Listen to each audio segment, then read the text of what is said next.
a little laggy. Okay. Yeah. All right, because I just got a message that popped up, and it Yeah, I can says, see you. okay, good. All right. Hopefully that didn't cut into our stream. Let me just go double check and make sure that the stream is up on YouTube. Yeah. Just don't want to be cut into.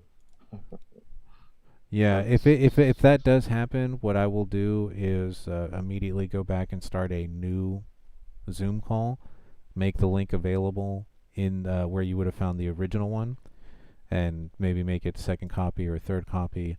So then that way you know that it's the new link, right? So you'll see the first one and then you'll see the second one. I might even say, hey, this is the second link, and then put the link there. And so if the Zoom call does cut out on my end, which would then cut the Zoom call out for everybody, I think, I'll just create a new Zoom call, new link, and then we'll just all click on that. So if that does happen, that will be our recourse. That's what we'll do. So let's go to my channel. I'm still up. Okay, good. All right, so I'll close that so we get more bandwidth. And all right, fantastic. We're back. Okay. All right, so we were creating, adding, or subtracting area, and I'm gonna do something. I call this the tree. So, you have maybe an area that your character came through. They had to go through this small choke point, and then they got through this. And of course, maybe there's like another area that they need to get to back here. And, you can really just sit there and have a lot of fun with, the shape of it. I just don't want boring boxes. Boxes are boring. But that's a much more interesting game area, right? You have different areas on the screen that you could go to. That maybe this is the entrance to the mountains. This is where they have to go to get to whatever they would be in that direction. Maybe another village, a forest, or whatever. And then this one takes them into the mountains where there's a cave that they'll go through, right? All right. So now we have an interesting game area. We've seen the select, the add, the delete. Move just means you're grabbing the one that's already existing and moving it, which kind of is weird. I mean, you could just add and delete. There might be a reason why you want to move.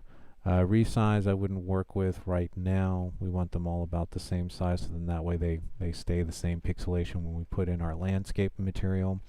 And splines, what a spline is a way to be able to connect two different areas that are not connected physically. So imagine that I had created that new layer and I had actually made it a layer like up here, and I had made no connection between those two layers, right? If I had a spline, I could find there would be a connection, there would be a path between the top one and the bottom one, right? So for right now I don't want that, so I'm just going to go to select or click something else so that I don't have that tool up. And so that is the manage part of the landscape tool. So next we go into the sculpting. So what sculpting means is that we're going to sit there and start deforming this. Right now it's very flat. Remember, just like earlier, if my character gets to the edge and jumps off, they will fall off the game. And by default in the first-person player, if you fall below a certain elevation inside the game, a certain Z point, your character automatically dies. I can show you where to change that later, but that's not important right now. What we want to do is we want to start learning how to sculpt our area, right? So the first one by default is the sculpt tool. So we have sculpt, flatten, sculpt, smooth, flatten, ramp, erosion, hydro, noise, retop, visibility, mirror, select, copy, and then a couple of parameters that we can change. And anytime you see that little arrow, it means that you're not seeing all the icons. So there would be all the icons. And these will change depending on, see how I go into the ramp tool and they're not there. I go to the erosion tool. Looks like some of those stay the same. That one changed. It has a few less. And then the mirror tool would make a copy of one side and move it over to the other side, which we're not going to do right now. All right, so we're in the sculpt. In the sculpt tool, I can look at the options that I have here, or I can look at them over here. Notice that we now have an additional tab, right? This is where our place actors is where we've been grabbing our geometries and static meshes, and now we've got our landscape there. And that's only because we're in this tool. If we switched over to something else, you would see that you'd have different options there. So we're going to go to Sculpt. We're on, or the Sculpt tool. And then we have tool strength, use target value, brush size, brush fall off, use clay brush. So for us, if I go tool strength means that, let me make that a little bit weaker, is that as I pull up, it's not going to move as much. So what I'm doing is I just went onto my landscape and I found a place and I just held down. If I click once, it deformed it a little bit. The more I left click, the more it's going to keep deforming that area. Let me slow down my camera so I don't zoom off again. Yeah, too slow. Okay, so the more I do that, the more it's going to keep lifting. All right. If I just hold it down, we will get that shape, right? That shape will pull out. And you can see that the checkerboards are now sort of stretched. And that's what I mean by deforming. We've taken that grid and we've sort of like a balloon pushed into it, right? Like when you blow into a balloon, right? And it goes, and it just gets bigger. That's sort of what we've done here.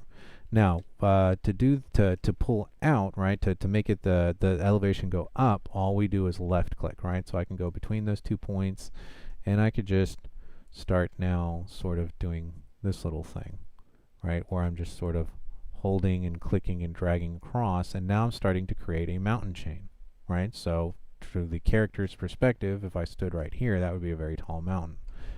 And this is how we're going to keep characters in the game area, or create areas for the, maybe you want to separate this area from that area until, you know, the character gets a certain weapon and is able to unlock a gate, or whatever it is you're telling your character they can or can't do. But you can use the geometries for sure to keep them from falling off, right? So if I go to tool strength and I make this 1, or if I drag it all the way to the end, right? When I hit, that thing's going to go straight up very fast, right? If the tool strength is lower, then I can see how it takes longer for it to build, right? So I sort of have some control over how this is coming up, right? Now, if I don't like what I've actually done, I can go to flatten, and I'll go over here to somewhere where there's no deformation, and I'll just literally go across. And what I'm doing now is I'm pushing everything back to this level right here. Now, at the moment, my tool strength is not very big. That's why it's taking a little bit longer. But I can go like this, and I can totally erase that area. And I can go back to square one and start over again, right?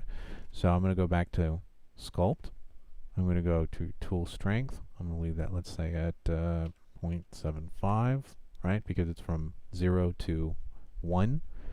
And then brush size, I am affecting a area that's pretty large. I want to make some pretty big mountains pretty fast.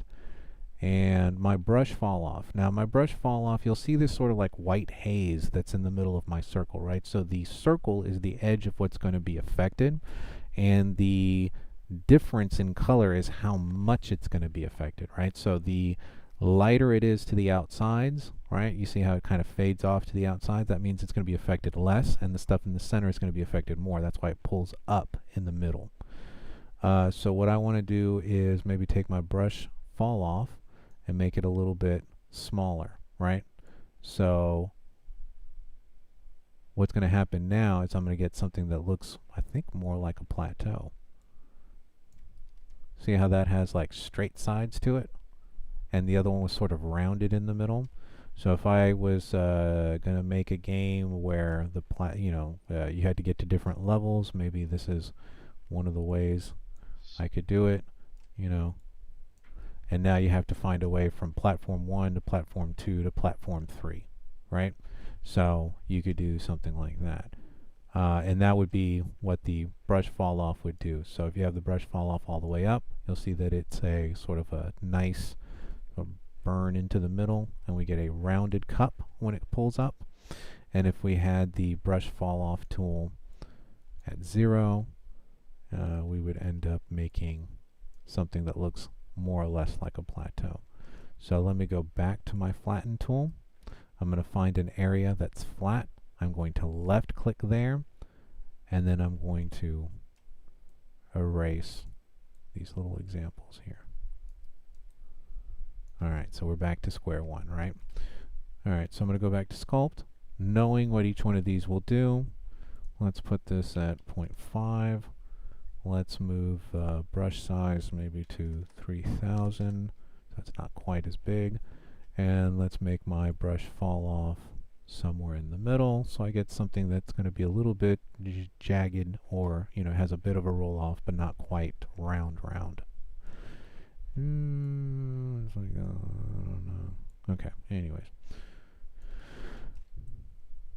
Alright. And we're going to do this all the way around. Now I'll probably move my camera speed a little bit faster so we can zoom around quicker.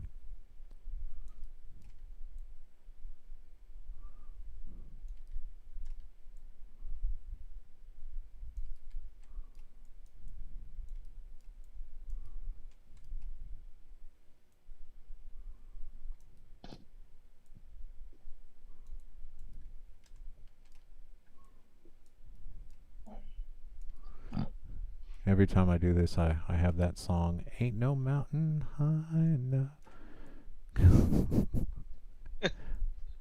Keep me away from you, babe. Whatever. But gotta interject some humor, right? I just had that Lord of the Rings theme coming to my mind. Or the Rocky Mountain High, John Denver, right? Yeah. Or Take Me Home, Country Road. Oh, there you go. We can make a country road. Yes. We are excellent. We all need a bathroom and some reverb right now. Excuse me, Joseph, did you check the road? What's that? I said, did you check the road? Did I check the what? Did you check the load? What load? No, not the load, the road. Oh. Oh, okay. Sorry. There's a little bit of feedback on your mic, so it's hard to hear you. We're getting a lot of high frequency off of you. Aha. Yeah, that's my bad. There we go. That Okay. sounds a lot better. But yeah. Yeah, I was that's trying what to I had. I was trying to see did you check the road already. Oh, the roll. No, I have not checked the roll yet. Okay, I was just checking. Yep, no problem. I'll do that before we leave. Okay, so now we have more or less an environment that that will keep our character in, and this would be one of those things that I would test. You would have to actually take your character and go to the edge and make sure that there is no way that they can jump on one surface, then jump on another, and sort of like I used to do this in what's the name of that game? Elder Scrolls. I'd just find a mountain, try to scale it, see if there was a way to get from one area to another area without me having to go down the way that they were wanted me to. Now, the other problem that we're going to find is things like this. We're starting to see that back hole that's on there. Now, depending on where your character can move, see how right up there we could actually see through the rock, and that sort of breaks the illusion. This is one of those places where we would probably have to go back to manage. We'd have to go to add, and we'd have to add another piece just to sort of kind of fill in that space. So that way we can't, so it doesn't look broken. Let's see, maybe That's true. here, and maybe one here, one there, maybe one there, possibly one here, and one there, and one there. Okay, maybe one here. Fill in the back of the mountain, just in case. And that looks pretty good. And so what I would do is instead of walking through, just for like a quick one, right? We can sort of fly through it. Let's slow us down to about a 5. And if we're at about base level right here,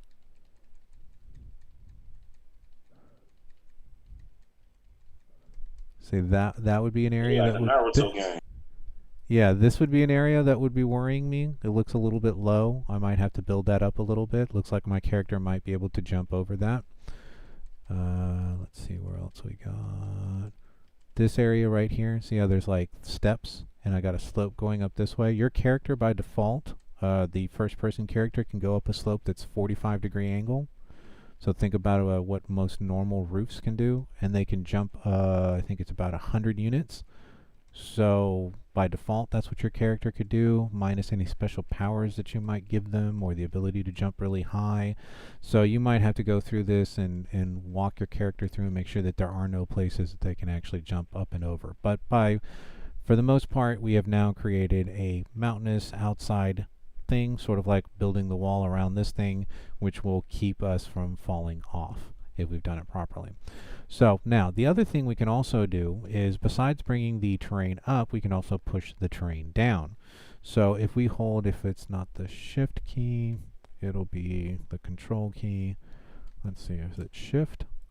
Shift. So shift pushes down, right? So we're doing the same thing. We've got the exact same tool. We've got sculpt. And instead of holding the tool and just left clicking, which would push us up, right? What I've done is I've held the shift key and it now pushes down. So let's go back and smooth that off. And we can have a abyss, right? So now I fell into a cave or whatever and I can't get out. Oh, neat. There's a little something, some rocks here. Let me push them out of the way, and now I'm in a cave, right? Now, this is very dangerous because you can get a character stuck down there. So a first-person player, you probably don't want to do something like that unless there is some kind of trigger down here that then sends you to another level or automatically does something for you, like kills you when you get down too deep. Otherwise, and there's also these things. These little areas where it's not smooth, where a character could get stuck, right? They fall down the edge, they come down here, they can't jump up high enough to get over the edge, and the sides are too steep and too tall for them to jump back out, right? So again, this is a very deep hole. So what I'm going to do is I'm going to go back to my flatten tool, come over here to the edge, and start to just cover that back up. Right, so now we don't have the bottomless pit somewhere. What I do want to do with this, though, is I do want to create like a little river, right? So maybe like something like a little river going through. So what I'm going to do is I'm going to go back to my sculpt. I'm going to take my tool strength and really knock it down because I don't want to push too hard. I'm going to make my brush size very, very small, right? And then I'm going to, maybe like a small stream we have coming off of somewhere. So let's see. Maybe what it does is it divides this area from this area, right? So maybe I'll make my brush size a little bit bigger. And we'll just push in right here. We can use that waterfall element right there again.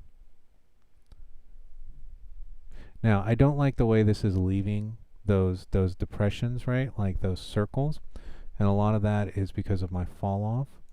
A riverbed would be a little bit smoother. Oh, and I think I'm pushing up instead of pushing down. There we go. And I probably need to make my tool strength a little bit bigger. There we go.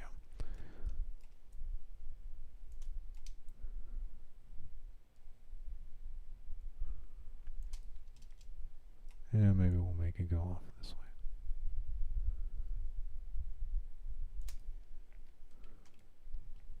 Okay, so now we have something that, the character could get across. Maybe you can create some kind of boundary there, an artificial, oops, I don't want it to go back up. Maybe you could put a bridge. Maybe you could put a bridge going across, and there's some kind of, the Black Knight is stopping you from getting across the bridge, and he says, "You shall not pass." Or that was Gandalf. Yeah. I was thinking Monty Python. For those who, it's just a flesh wound. No Monty Python. Am I showing my age? No, you're not showing your age. My brother and I watch that movie like 3 times a year. Yeah, it's a great movie. It's very funny. I get Especially just the watching it, drunker you are, the funnier it gets.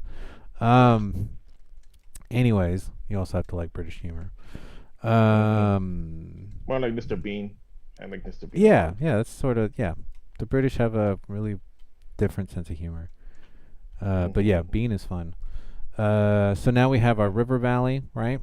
And so now we have mountains that we've pushed up. We've got river system that we've pushed down. We'll make that look a little bit nicer here in a minute. And if we needed to, we could have a bridge that's protected. That maybe it's a drawbridge from the other side, and you have to find a key to lower the drawbridge or whatever. And then that gets you to the other side. So that would be the task that you would be doing in this level. All right, so from this point, let's see. Let's take a look at some of the other tools that we have, because we've been using the sculpt tool almost exclusively. So if we go to the smooth tool, what the smooth tool will do is it won't really raise the surface, but you see how we have this kind of like this bumpiness? Look at what happens when I run the smooth tool over it. Right? So it actually sort of fixes the pixels, right, or the checkerboard that we have there in the background. Instead of it being very, very stretched like they are here, it sort of tries to keep the same shape, but take some of the edginess out of it, right? And so now we could sort of do that, and this will help not have so many surfaces to where, you know, your computer has to deal with a lot. Also, if you were worried about getting somebody stuck somewhere, right, like maybe there's like we saw earlier with the abyss thing, that this would at least take out the possibility of maybe having a place where your character could get stuck for whatever reason. And I can also smooth out the basin here.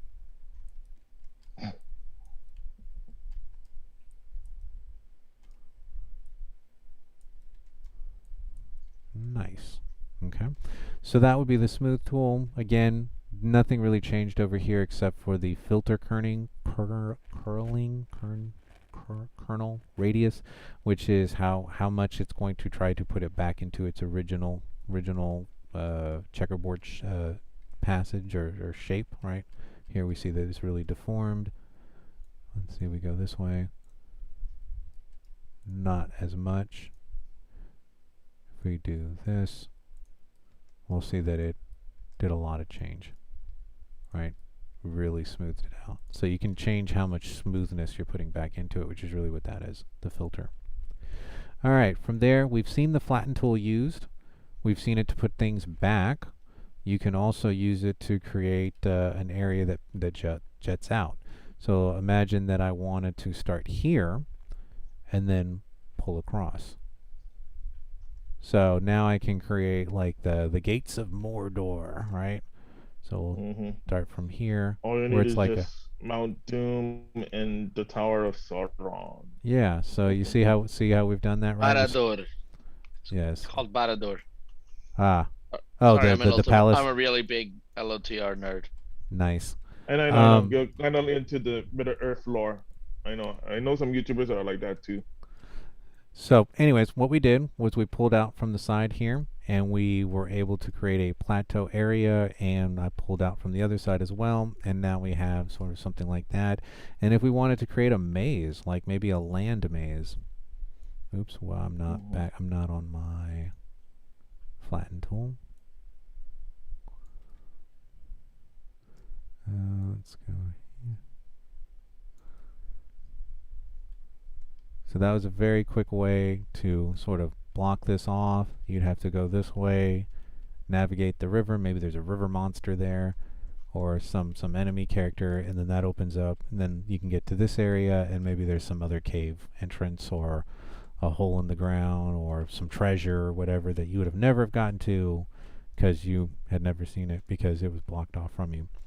Because we did something like this. Then there might be a way, you know, once you've found, you know, what you want down there in the treasure hole, that maybe there's a secret passage that takes you up here, or maybe this gets unlocked for you later, where you can use that to navigate across the land as opposed to doing it down there. Anyways, I'm just trying to build some purpose into the reason why we would do this to certain areas, right? From there, we have a ramp tool. And what the ramp tool does is exactly what we think. It's going to generate a ramp for us. So the way this works is we go somewhere on the area, we click, and we'll see that we get this little guy right there. And then what we would do is we would click somewhere else and either drag up or drag down. And let me see if I can move it over there. And we can see now that we have a and a B.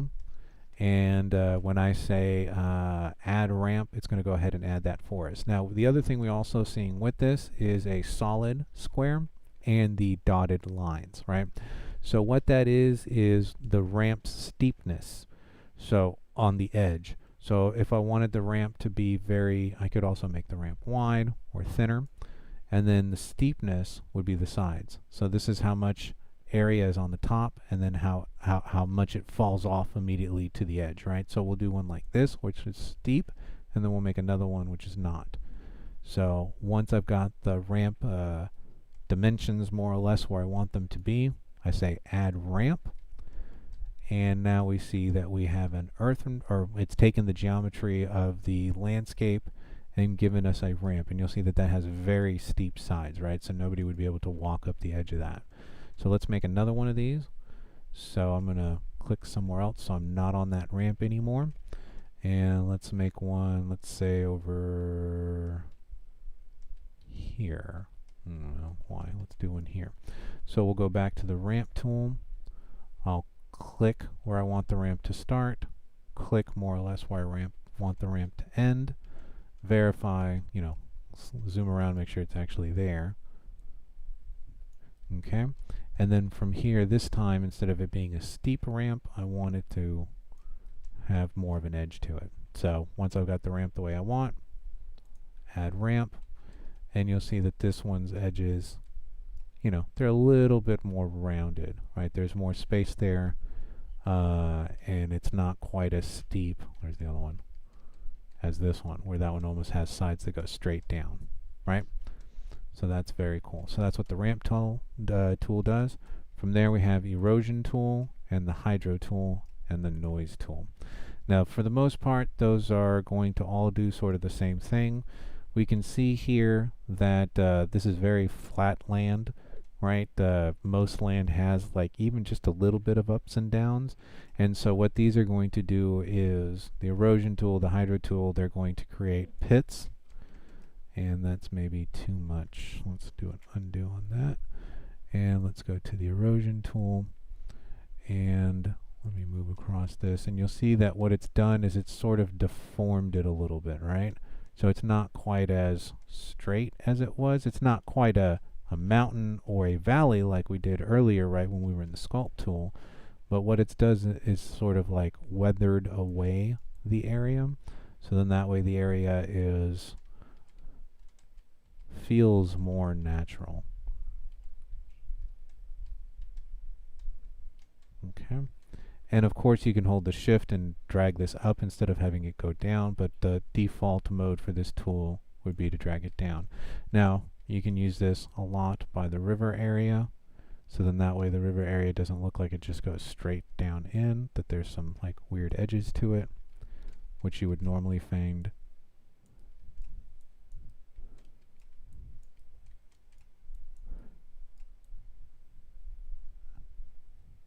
And so it basically does the opposite of what the smooth tool was doing, right? So if the smooth tool sort of made everything less jaggedy, this one sort of goes through and depending on its strength makes things more jaggedy or less jaggedy. And we get a deformation on the surface. So then we get something that looks a little bit more realistic. Hydro tool does the same thing. It just makes it look more like pot marks. Like somebody threw rocks at your car, right? Right, and left dings on something, right? So that's what the erosion tool. A dent on it. Yeah, it looks like somebody dented it, like somebody threw a bunch of rocks at your car, and instead of having a smooth surface, now you got this slightly dented surface. Noise, same thing. It's going to give you sort of like an up down. So there's some areas that will go up, some areas that will go down. and see, some move across, some places pushed in, some places moved out. And so it's sort of like having the sculpt tool, and you've got both the push up and the push down on at the same time, and it's just randomly deciding where those are going to be. So that's a nice tool if you want to create some weird randomness, right? Very cool. And retop. What this really does is when you pull an area like this and you don't want it to really get pushed up or pushed down, you just sort of want to fix the squares here so that they look a little bit cleaner. That's more or less what we're doing with this. Is it sort of, for plateaus, sort of cleans up the edges. And it makes them look a little bit more realistic and less stretched. Okay. Visibility we'll get to later. Mirror would make a mirror copy of wherever this is and pushes it over to the other side. So if you build one side of a house or a landscape and the other side is meant to look more or less the same, instead of having to do all that additional work, you can just do the mirror. I'm not going to do that. We'll just click out. Select lets you select again a group. Whoops, let's not do that. Copy would make copies of that, and then these right over here are the same things as the one over here. I guess they're just trying to make it look, to where you can get to them a little bit quicker. But if we go through, let's say sculpt, we were using the spherical one. We don't always have to use that tool. That's sort of what we were using to sort of decide what the shape of it is. See how that one's got a much narrower tip? If we go to spherical, it changes the deal on the inside. See what that does. Gives us more pointy mountains, I guess. I just did an undo there.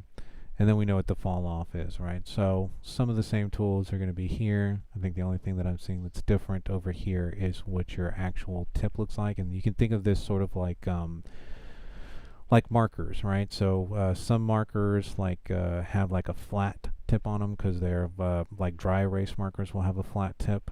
Other markers will have rounded tips. So it just depends on what you're going to use to pull, sort of like use your paintbrush on. So from there we would get to the paint, and we don't have the tool set up yet for painting, so we can't actually utilize this yet.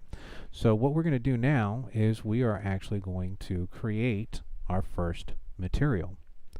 So before I move on, any questions about what we've done so far? So we went into the Manage tool, we created a new landscape, we made it a deformed shape, not just a square, right?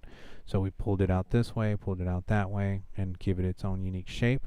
Then we saw that we could select certain things, either add or delete. We can move them, we can resize, not really, and then splines will come back. We won't actually do that in this class. So the move, the resize, and the splines we didn't actually do, but between these that gave us enough variance to be able to create an interesting landscape. From there we learned how to use the sculpt tools, right, to be able to push either the mesh up or the mesh down. So then that way we can create the effects of mountains or valleys. And then we saw what some of the other tools will do. We'll get back to the visibility tool. We didn't use that one, but that's fine. You should be learning how to sculpt, which this is more or less a shortcut. So that's that. So any questions about that? Wait a minute, that was a barrier? What that was is, if you could imagine what happens when you look in a mirror, right? It looks like it copies what's on the other side and pushes it to the other side. So what that mirror would do is, I'll just do it real quick. I'll go to mirror. This is the area that I'm going to duplicate. If I say apply, you'll see that it made a copy of that side. Do you see how that worked? See how this side now looks like that side? Let me undo. Hopefully I can undo. I get it. Oh, it's not letting me undo. That's fine. Whatever. Don't care. People can't fall off the edge anyways. and I still have my River Valley, so I'm happy. Okay, but yeah, that's what that would do. So you could build one side, and then go, I need this to be bigger, and instead of having to do all that extra work, you would just make a duplicate copy, and it would push it over to the other side. All right. So we'll jump off of that tool. So we'll go off of the sculpt. All right. So now what we want to do is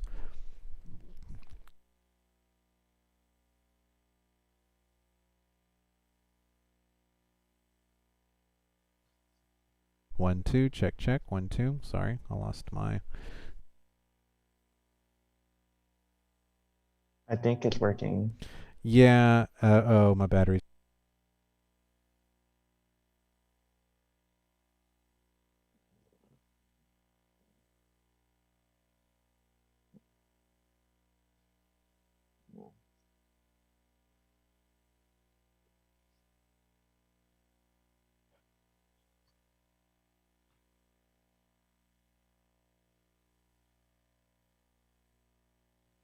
Check, check, check. All right.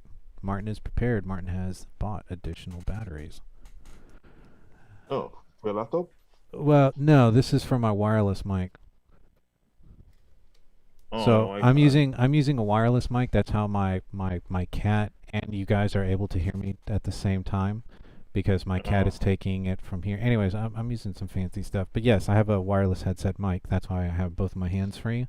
And what that does is means I don't have to like lean into a microphone for you guys to hear me. I can move my head around, and I can look at different things. I can walk around the room if I want, without having to use my hands, which is great. Should have gotten the HyperX.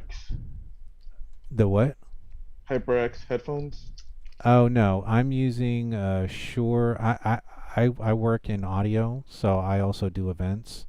And so if I actually have 3 headset, you guys can look it up. It's the Shure GLX D4 series, and they're about, I think they're like $400 a unit. But yeah, I'm, like I said, I'm an audio engineer. That's what I do. I make music for a living. Like I run events, I DJ. Yeah, you can look up Shure GLX D4s. Those are the ones I'm using, or that's the box that I'm using, and then I'm using the wireless headset mics. So basically, these things are broadcasting on cell phone frequencies. Oh. So, and I have a 16-hour battery, which I use for. I see what you mean. Yeah, which I used for the first 3 classes, and that's why it died, and I wasn't paying attention to it. But now I have another battery, which has got me another 16 hours, so we'll be fine. So anyway, so let's now create our first material, and this will be our first seeing of what we can do with a blueprint. Also, it'll be our introduction to blueprints as well. So for those that don't have a folder called a_my stuff, you can right click in this space, go add new folder, name it a_my stuff, and the reason why I put the A there, so then that way it always is going to be the folder on the left hand side. So it's, I don't have to search through a bunch of stuff to find it. I can just click there. Now I have a folder in there already called landscape material 1 or _M1. So I'm going to create another folder. I'm going to right click in that area, go new folder, and I will call this landscape M2, because this will be the second time I'm making one. Landscape _M2, M for material. And once I double click in there, I have a blank folder. I'm going to right click in that area again, and just underneath new folder we'll see blueprint class level material. So we want to create a material. We're going to create what's called a multi-brush or a multi-tool brush material. So I'm going to create material, and here I'm going to go ahead and call it landscape _matte for material. And I'm going to call it 2 because I already have one called landscape _matte 1 for the example I did earlier. Okay. So there it is. So once I've created this, we'll see that we get a little asterisk. We have what looks like a little circle with something on it. Right now the material is blank. That's why we're seeing the checkerboard there. Normally when we see this, we would see grass, or we would see the rocks, or we would see whatever that's been placed over it, right? So before I keep going, I'm going to hit Save All. Okay. Let me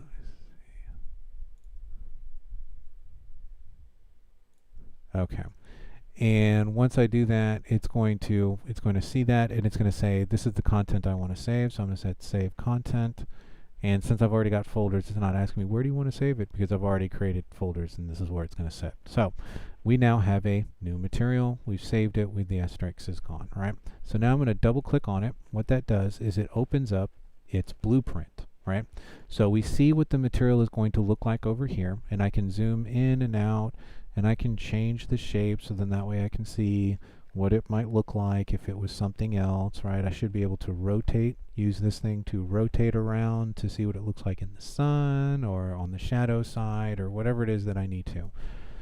Most people stick on the round because they can see, you know, the light bounce off of it in a round surface, but maybe it was meant to be on a plane. There. Are we out far enough? Oh. Well, that one's not working too well. Let's put it back into a square. So that is movable, and you can move the object around to be able to see what it's going to look like. So right now it's blank, so we're just getting this highly reflective black, sort of looks like it's got like a gloss matte finish to it. It's like somewhere between a glossy and a matte finish. Anyway, so the material itself is this box right here. That box right there is landscape_material2. That's what we made. Now from here we have several options. Those options denote things that we can add to material2 to change the way it looks. So the first thing that we need to do is create a layer, and I think it is a, well, I have to go back and look at my notes. Landscape layer blend. That's what it is. So let me close that again and we'll see where I got that from. So I'm going to right click. That opens up a dialog box. That dialog box gives me anything that is available that I can add to a material. So if we were to start opening some of these things up, you would see that there are all these other options, and if I grab that and add that one in, that one happens to be a blend layer light. Now there's a lot of stuff in here that I'm not even familiar with because there's just way too much stuff. So what I'm looking for is a layer blend, and I'm going to scroll up to the top, and it's going to be underneath landscape, and it's going to be landscape layer blend. And I'll know that it is because it'll say layer blend when I hover over it, and we'll have just this one little node.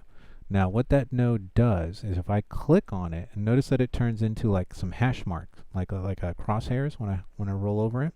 If I click and drag out, I get what I call my little spaghetti, right?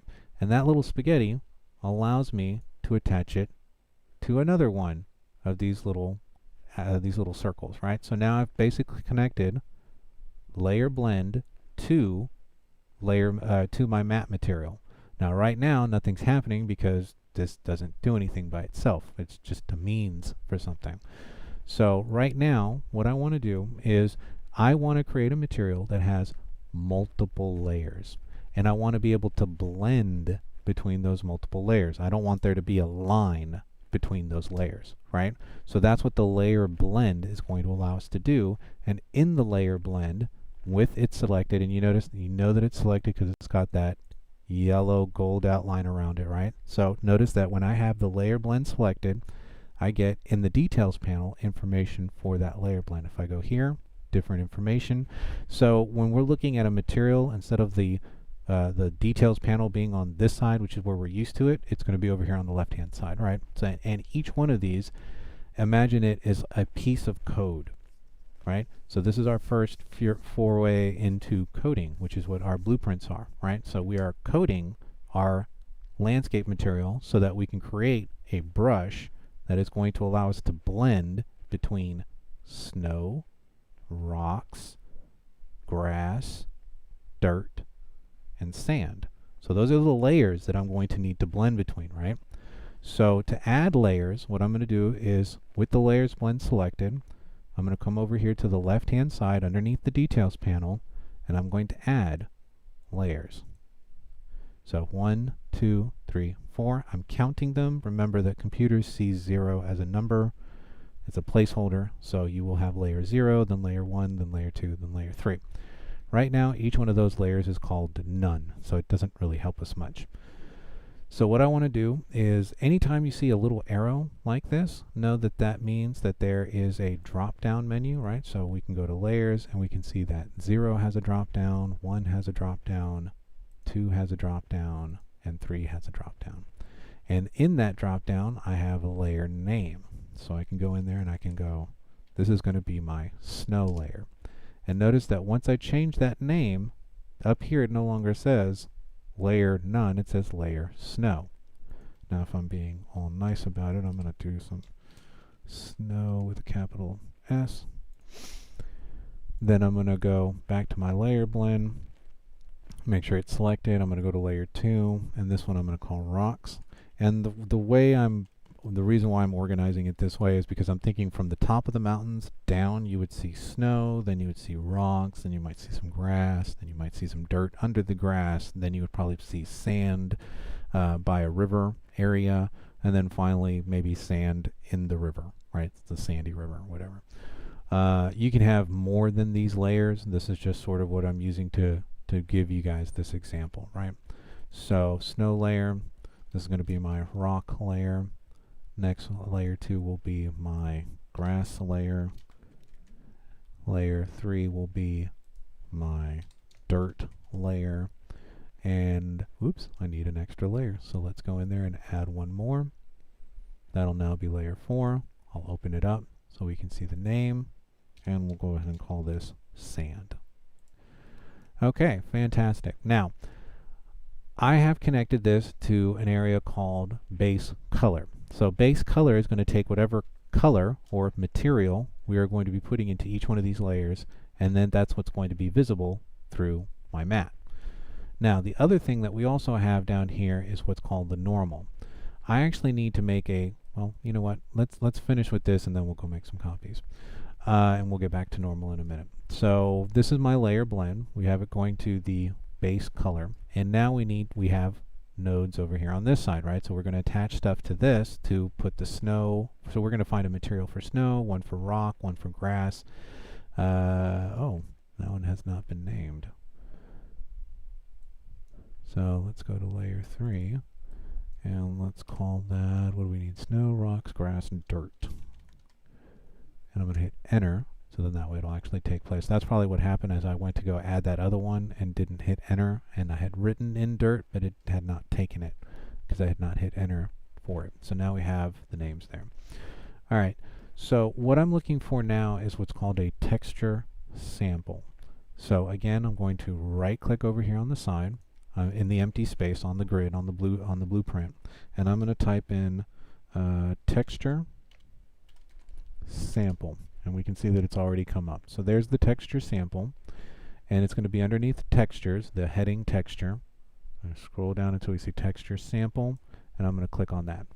And what that does is it now gives me a dialog box or a set of instructions that I can load a material into.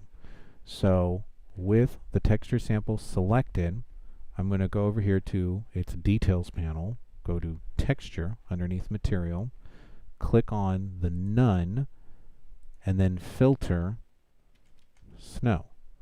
So now I have any material that I've loaded into this project that has the word snow in it, and I can select that. So now we see that this texture sample is going to be my snow layer. Now here we have red, green, blue. For those that know how TVs work or how light is produced, how the different colors are produced, we use a variance of red, green, and blue light. If all of them are on, we get white. As we start taking them away, we get varying colors, right? So if my cat is blue, the red and the green are probably not very strong, and the blue is very strong. So it'd probably be at 100%, where we might be 10% here, 5% there to create the light color blue, or the sort of like powder blue that my cat is, right? So we also have one up here that's RGB, which is all of the colors, right? So we take whatever colors are in here and send them on down, right? So now what's happened is I have a texture sample, and I've added a snow material to it, and I have assigned that to my snow layer. So now I need 1, 2, 3, 4 more of these. Now, I could do the process that I just did, right click, type in texture sample, then come over here, hit none, and then scroll through. But you saw the examples, right? The icons were very small. It's very difficult to see what those icons are. So what I'm going to do is I'm going to not reduce my window or not minimize completely my window, but just make it smaller, right? So if I, here this window is taking up the whole screen. I'm going to go up to the very top. I'm just going to click and drag on it and drag it down a little bit. And what that's going to do is it's going to make it a floating window. And now I can use my content browser. So instead of having to look at those little tiny pictures, I can actually look at a icon that's about this big, which isn't much bigger, but it is bigger, and it does help in what we're doing to be able to find what we're looking for. So my next layer down would be rocks, right? So I'm going to go ahead and type in rock. And remember that I added my filters in earlier. Remember that I said I want to be able to search materials. And right now I'm in content _ my stuff landscape. That's the folder that it's looking in. There's no rocks in there yet. So I'm going to go jump all the way back out to content. So it's going to look through all my folders. And because I've told it to only filter out materials, I now see all the different rocks that I have, right? So mountains are usually going to be like a grayish type of rock, right? So here's some gray rocks. I'm just going to grab this one. And one of the neat things in doing it this way is instead of having to create the texture sample, I can just literally click and drag this in. And I should be able to get that. Oh, I love it when stuff don't work. Okay. Anyways, so what we'll do is we'll just go ahead and type in our texture sample. It worked earlier. Texture sample. There's an empty one. Now, I feel like I should be able to drag it in here, but it doesn't know what you're adding this to. There's a couple of different options. So you'll click and drag it here to its details panel, but you'll need to scroll down far enough until you actually find the texture sample itself. So, oh, maybe that's why this wasn't pulling through. Maybe that's not a texture.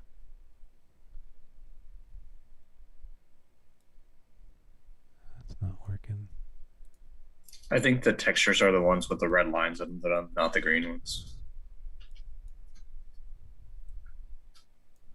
Well, okay, so I'm saying two different things. I'm looking for my materials, and I need to be able to drop that in here. So let's see, we have that one selected. We're going to drag that in. That should be going. None of these are working the way I want them to. Okay, so let's just grab this guy, right click here, I guess type in rock here. And the textures are going to be these ones, like you said, with have the red lines through them. Those are not actually what I'm looking for. I'm looking for materials. And I can tell because they'll have more of a rock surface to them.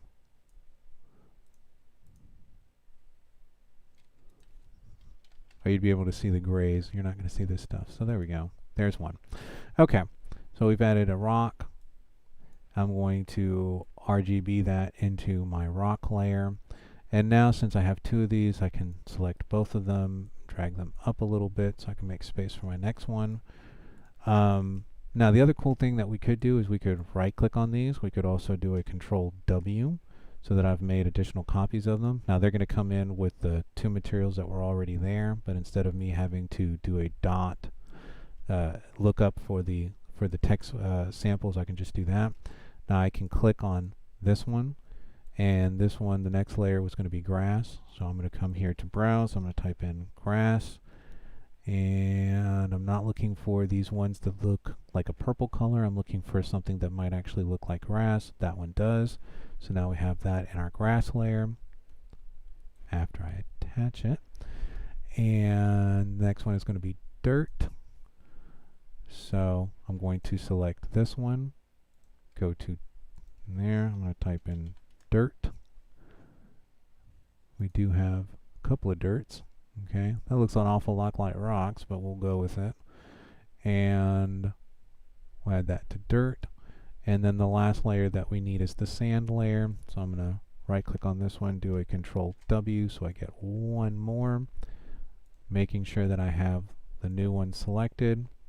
Go to texture, select none, or what would be the last thing that we had, and then sand. And again, I'm not looking for these ones that are like this purple color. See how that one looks like a sandy color? I'll click on that one, and that should now give us a sand there. So now we have a snow layer, we have a rock layer, we have grass, we have I guess dirt, and then our sand. And I did not connect sand, so let's connect sand. Now, once we've got that, this is great, but we're actually going to need to make a copy of this whole thing. Now, the reason why is because we are going to add a proper texture layer to these materials. Now, I know these are called texture samples, and that's how we're loading the materials in there. But what a texture sample, or what an actual texture sample is, and you'll see it here in a minute, is like, it almost looks like a white to an ultraviolet color, and that's why we're seeing a lot of purple in those. And what that does is it tells the light that's falling on it how to react. So in the real world, you have flat surfaces, and then you have surfaces that are slightly bumpy. And to our eyes, the reason why it looks slightly bumpy is because you have the light hitting those small bumps and creating micro shadows, right? Very, very small shadows across the surface of the object. And the more rough the object is, the more of this like play of light and dark you're going to see in the object. And so that's what we're going to create, and we're going to add that to the normal. But instead of having to do all this work again, what I'm going to do is I'm just going to select this. I'm going to hit Control W to make a copy.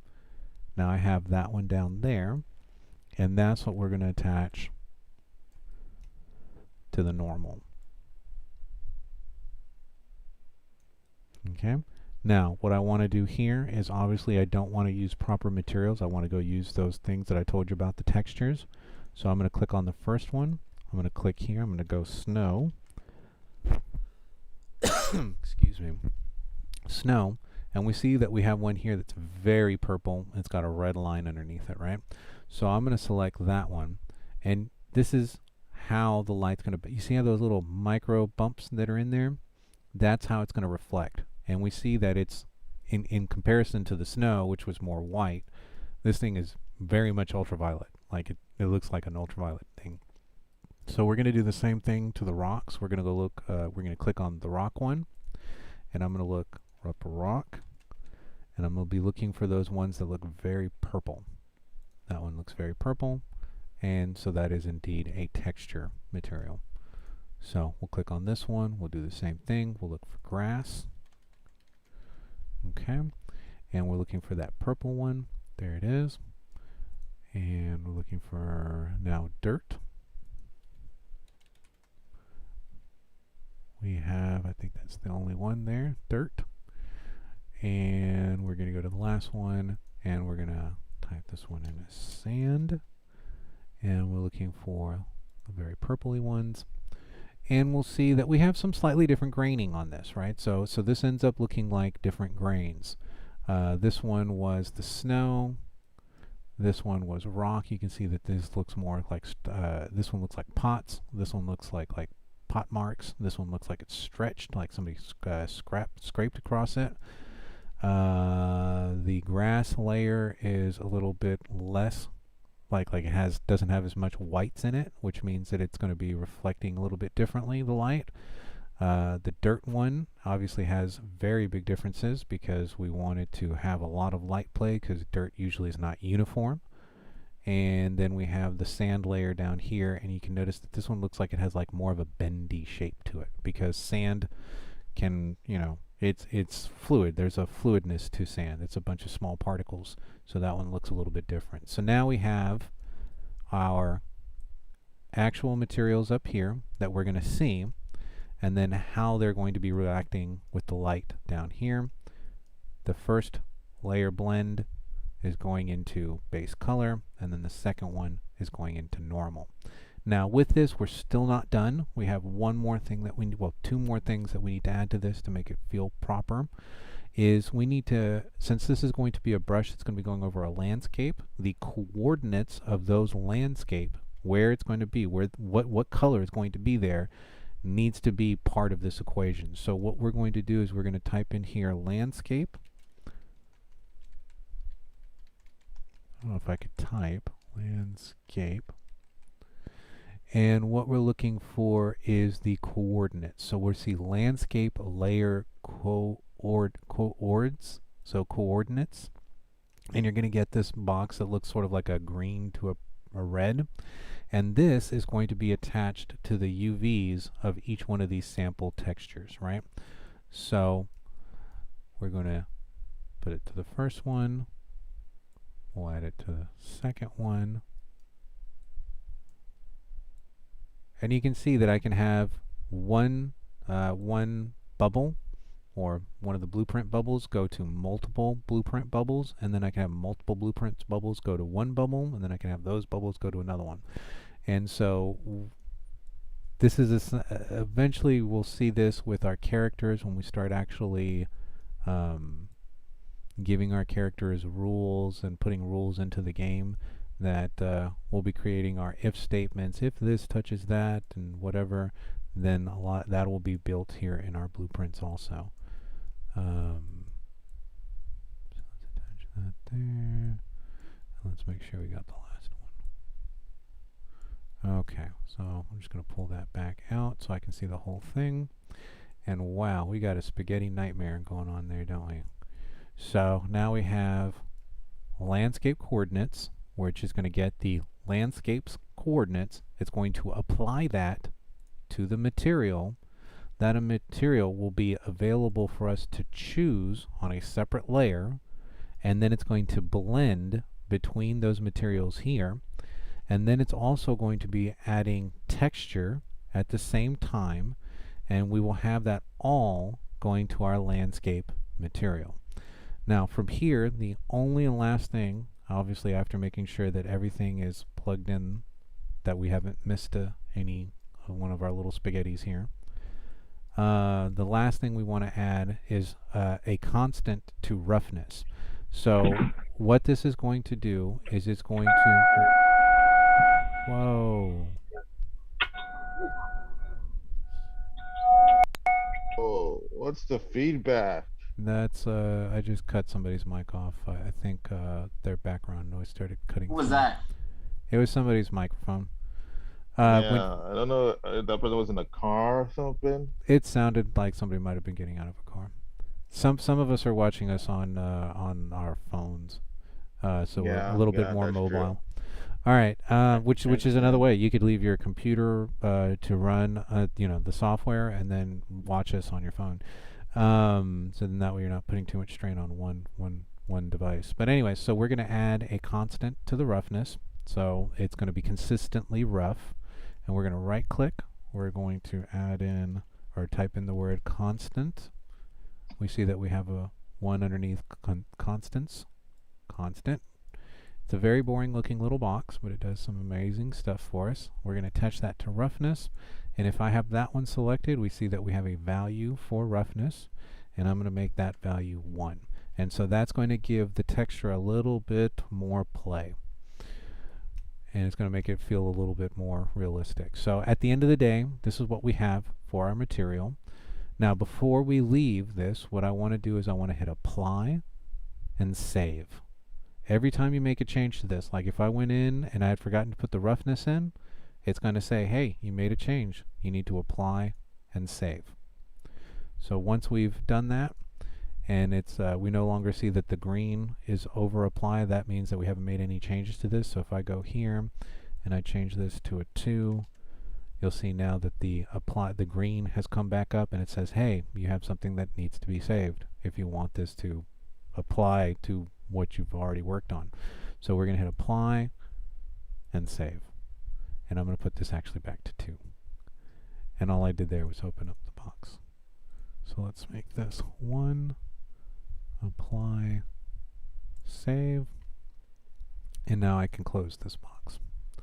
Now, At this point, what we would do is we would jump out of our modes. We go back to select because we want to select the landscape. And I know that the landscape's selected because if I look at the edge, I can see that there is the little yellow gold outline on it. Just like when we select here, we see the gold outline. Click here, see the gold outline. So I know that I'm on my landscape. And I want to now go back to that landscape material, right? So I'm going to take off materials. I'm going to go all the way back to my content folder. I'm going to go to A_my stuff. In my case, it's going to be material 2. There's the material. I'm going to grab that and I'm going to drop it out on my landscape. And it might take it a while, depending on the speed of your computer and how big of a landscape and how many bubbles and whatever thing you did to it. Let me see if we can. Okay, so it's not letting me do that. So what I'm going to have to do is with my landscape selected, over here in the details panel, scroll down far enough until I see the word landscape. Then you'll see landscape material, and we'll be able to add it there. Notice that it won't let me add it here. It's only going to let me add it in the right place. So once I do that, everything goes the color of the material. And the reason why it's that is because, remember, that was the default color for the material. And we actually have 6 layers or 5 layers that we've added. So it doesn't know which one where we want. We haven't started painting with it yet.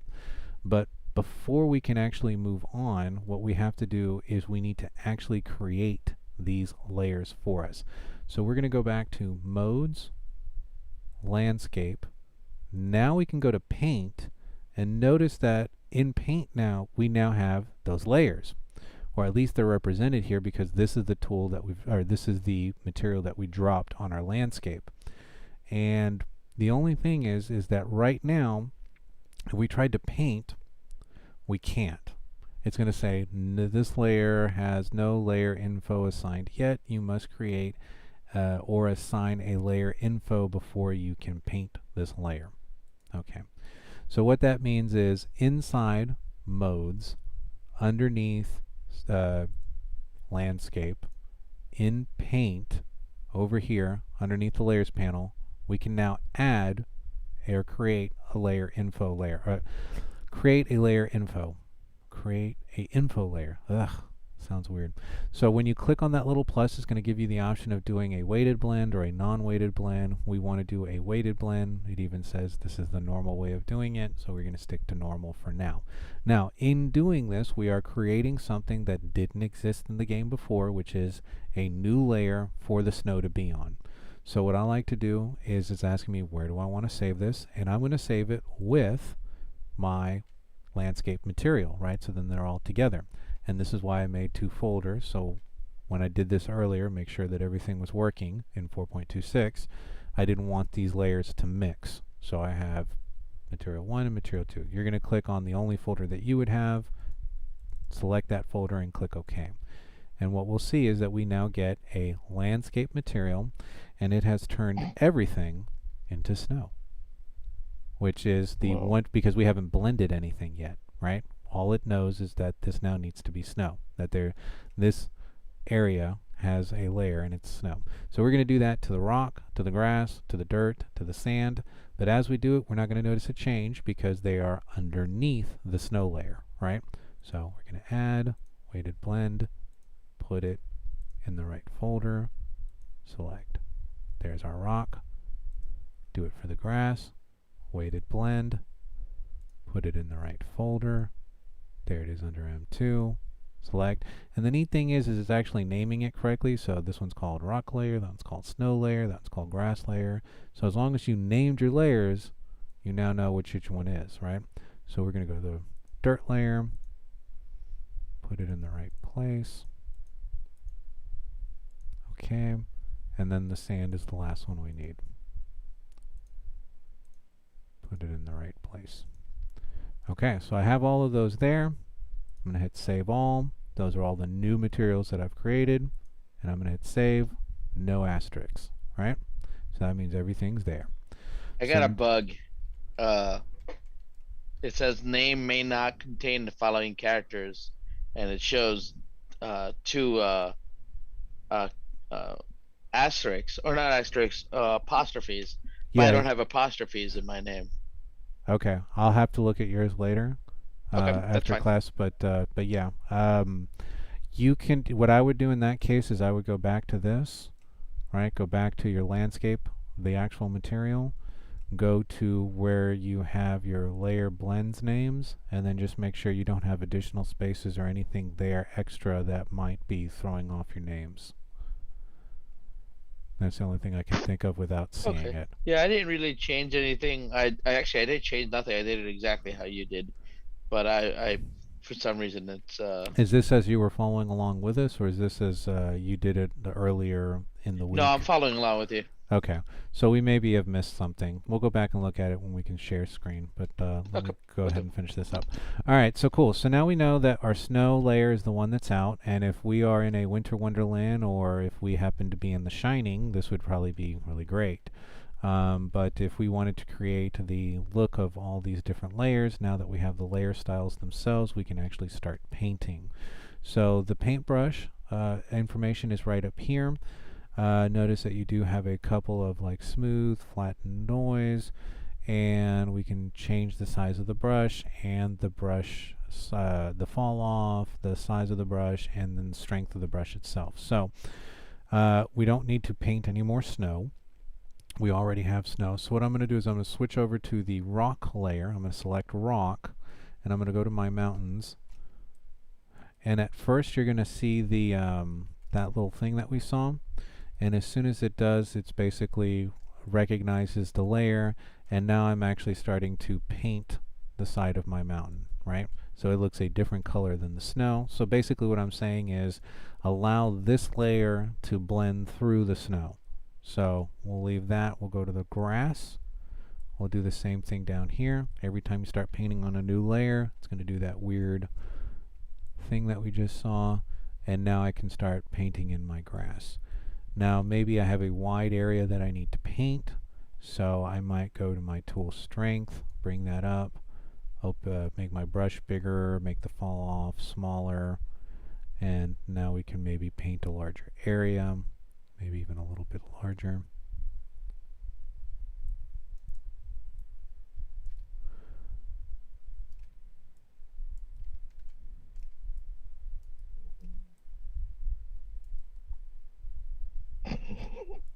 Like the other side is green. Oh, you're making it green. Yeah, no, I'm just doing like a general painting because I just want to see that it's This is what I should have done before I was stressing myself out with the other stuff. That's okay. Remember, we can always just paint over. So I just want to do as much of this bottom area as possible. I can change my brush size and then be a little bit more discreet with my painting. Make sure I grab all the valley areas.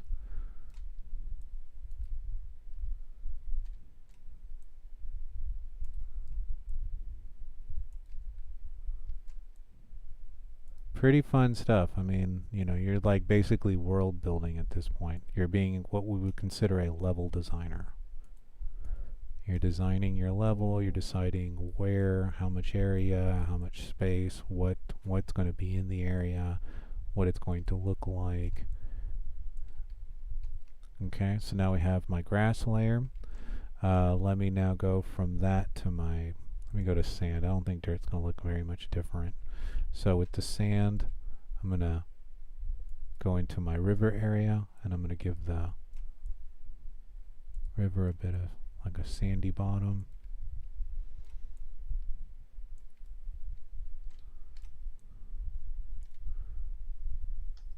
Okay, and the only thing I'm really missing right now is my rock layer because I sort of painted over it with my green. And now I'm going to just go back in and add a little bit into the rocks, sort of make like a blend between it. Tool strength, bring that down. Brush size, bring that down. Oh, maybe bring the brush off. There we go. Now it's a little nicer. Maybe I need to bring my tool Now, for those that are very astute, you're going to look at this and you're going to go, ah, that looks really nice, Martin, but it looks very bland. Like it just looks like straight up colors. It doesn't really look very photorealistic, right? Well, like the PS4 trying to make it look bolder each time. Yeah, So- so basically what we need to do here is what's happening is we have that little pattern, right? And you can see it. You can see the squaring of that pattern. Let me get out of this and let me go to my select tool and slow this down.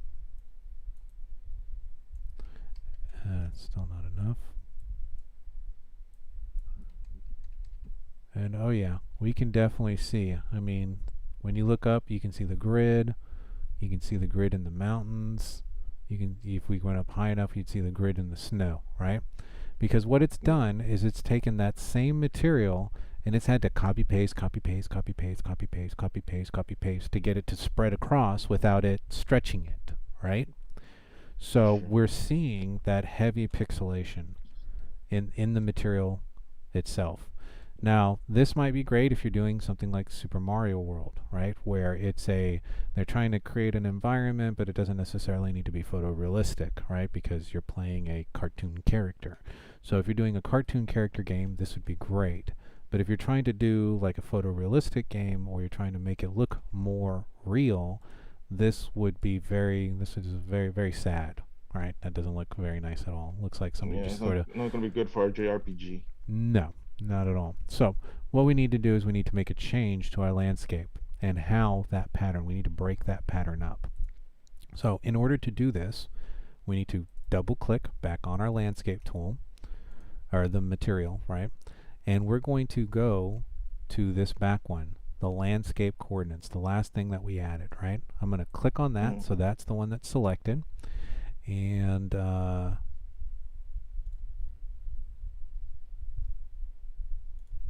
okay, and what that's going to do is it's going to open up my details panel here on the side. So here what I have now is I have map scaling, map rotation, mapping U, and mapping V. So U would be like forward, like in front of me, backwards, or left, right. This would be up, down. So up, down, left, right. And then I have rotation. So what I'm going to do is I'm going to notice that my scaling right now is at 0. This is why we're seeing the bricks, right? Because we haven't scaled it up at all.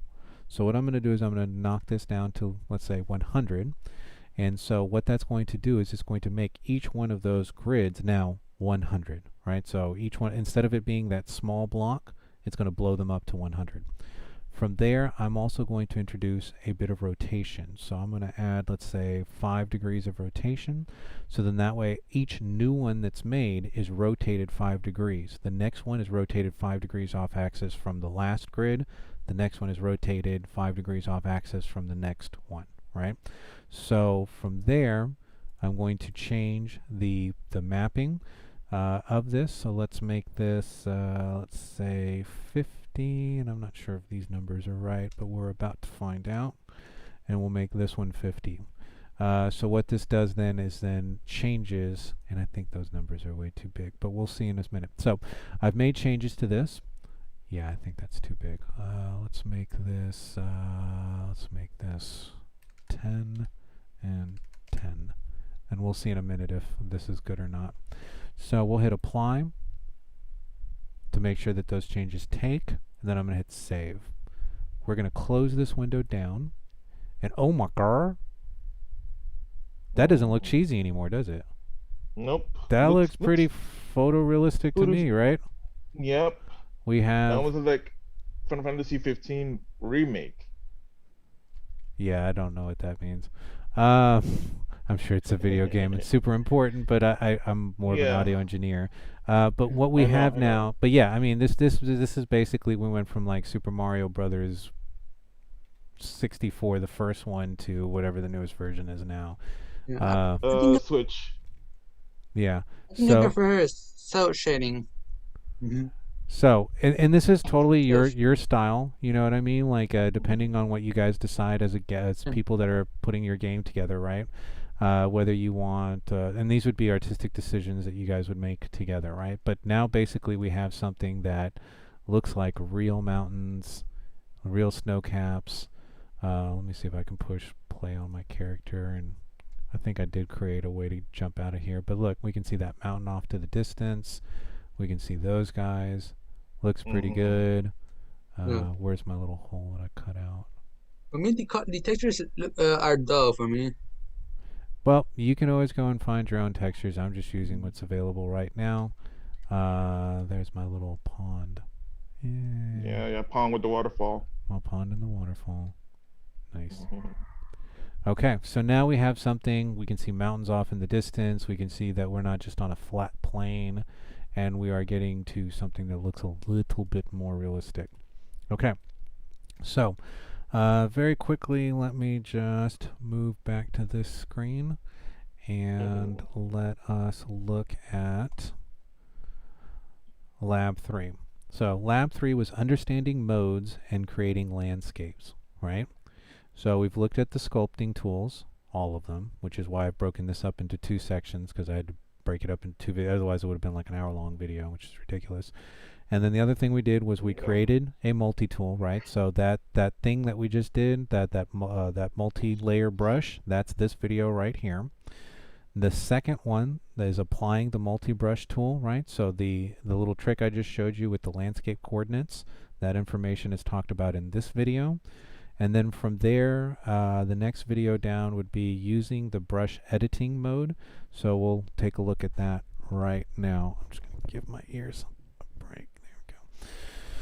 All right, and then we'll move from that into the foliage tool. So let us go back to the proper computer.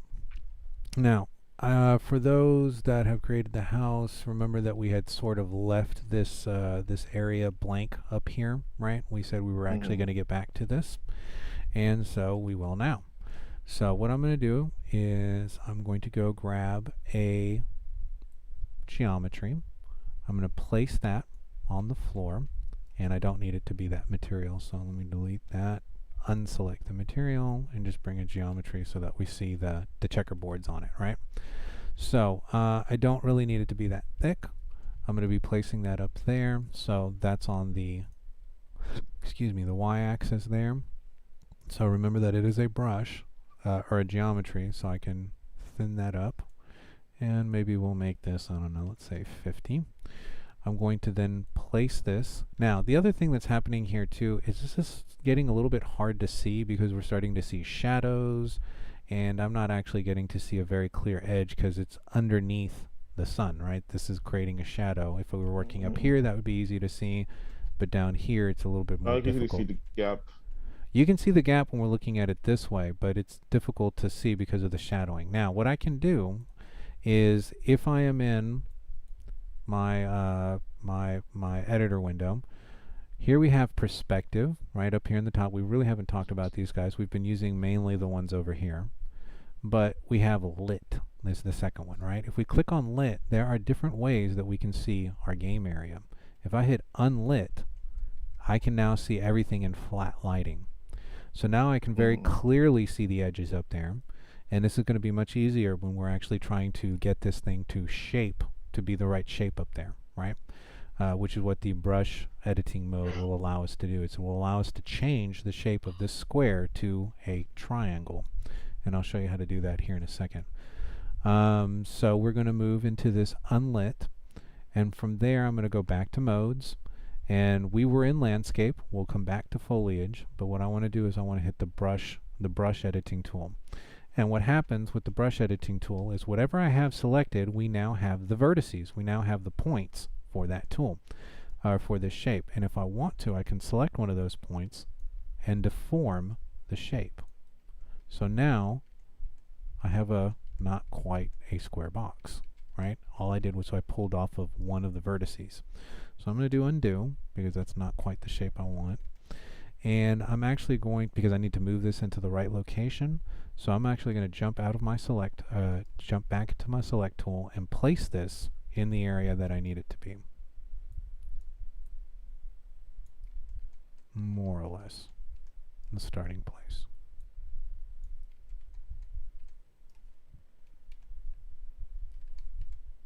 And I'm going to slow down my camera because I'm zooming around too much. And we'll put this more or less in the middle. Okay, so obviously this shape is smaller than the gap that I need, and I don't want to pull and stretch too much. So what I'm going to do is I'm going to start off by actually making, and not this way, we are going to go to the x-axis, and I'm going to pull that out to more or less meet the shape of the building, right? So here it's overlapping, and then over here on this side it overlaps and it reaches the edge, right? And then it hides into the roof. Now what I need to do is I need to make this taller, right? And remember, when you pull, it's going to pull from the middle. So I'm going to hit end. And all I want to do is make sure that that more or less gets up to the top and matches or meets the piece in the middle, right? The beam in the middle. So we need to make that maybe just a little bit more. Let's go to 80. And let's go 300. There we go. Okay, so edge of the box is matching edge of the building there. Edge of the geometry is matching edge of the building there. This side of the geometry is matching the edge of the building here. Alright, so I've filled it in. Now all I got to do is reshape it, right? So, again, modes, brush editing. And when I make my selections, I can select one vertex at a time, right?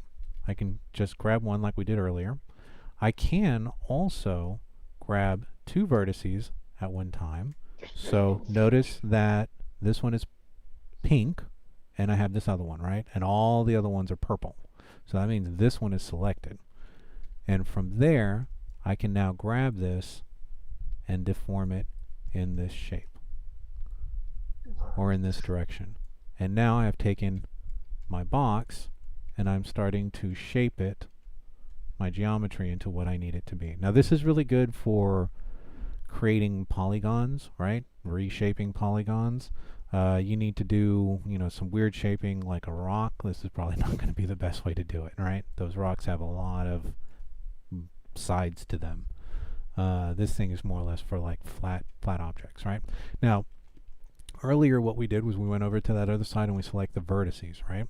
I can also select a plane, and I should also be able to select just the line between two vertices, right?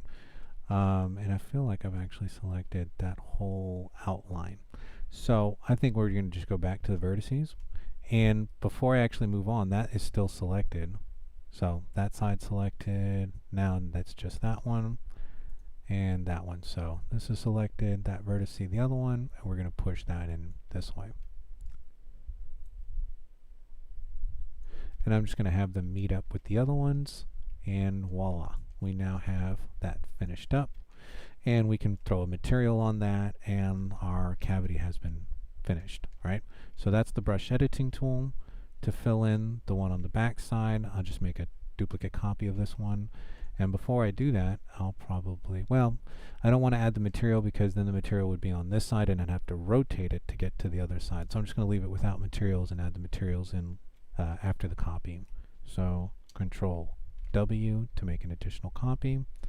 And now we should have the first one. And I am still actually in the brush editing tool, which I don't want to be because I don't want to change the shape of this thing. I just want to move it. So we'll select that again. And we'll shove this over into the proper place here. Line up the edge. And now we have that side of the building closed up. Now, one of the cool things that you can do is see how I have this brick right here, and maybe I forgot what this this concrete area, maybe I forgot what this thing was called, right? If I select it, notice that it shows up here because it's showing me the object that I've selected, which is that whole box that we did the second floor with. But it shows me where this material is. Now, notice that there's a magnifying glass, right? or a lookup. If I click on that, what it's going to do, it's going to take me straight to the folder that that material is in. Now, if that's there, now all I have to do is click and drag that in. Click and drag that in. Fantastic. So that's the brush editing tool, right? So the brush editing tool will allow you to take a geometry, grab any vertice that's in the geometry, side or plane, and basically pull it out, right? Extrude it or collapse it. It's not a proper extrude because we're not actually making a new side, but actually we could if we wanted to. We didn't just then, we just reduced it. Okay, fantastic. So that does our brush editing tool, and that's more or less what that video would have gone over. And let's go back here. Let's go back to this one. And let's pull up. Uh-oh, it's not on this screen. Is it on this one? Oh no, I closed my window. Okay. What is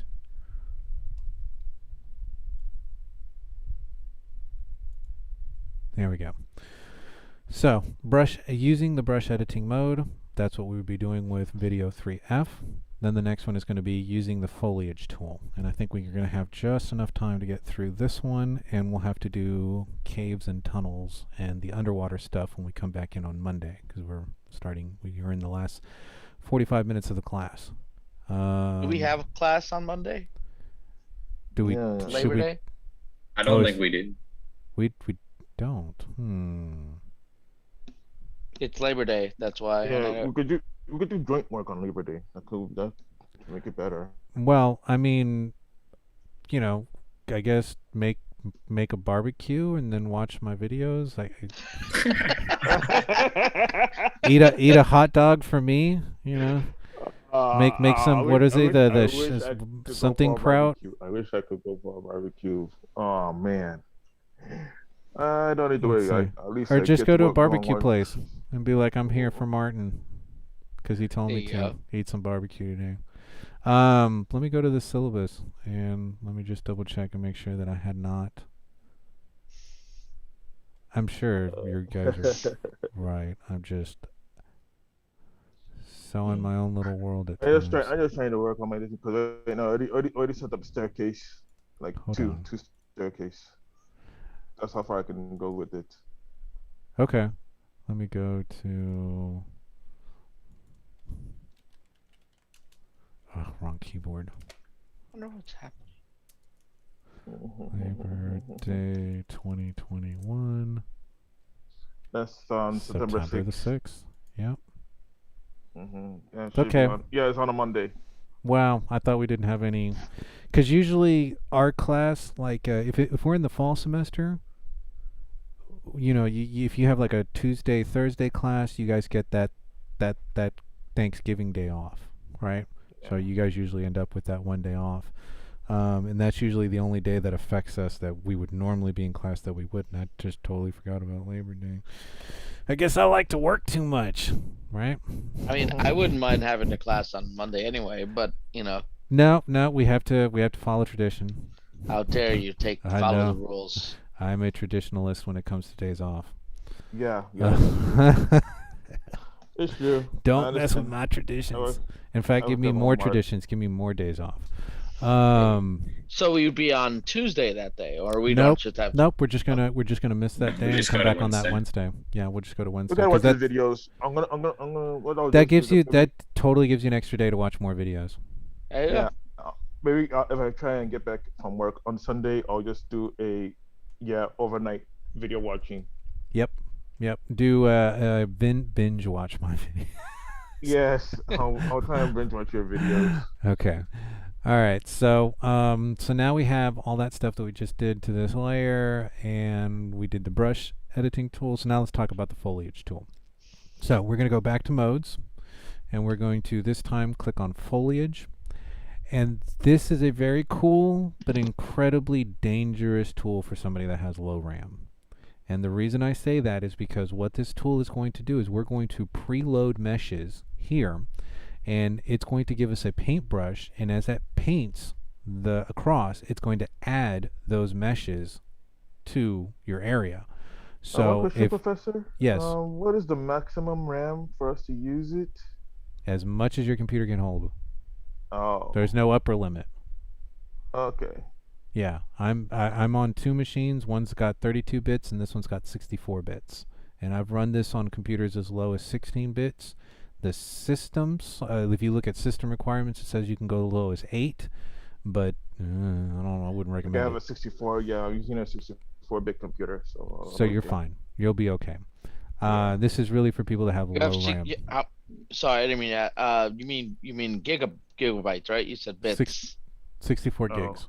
Yeah, 64 GBs. gigs. GBs. Yeah, GB. yeah. Yeah, it almost sounds like Jinkies, but not quite.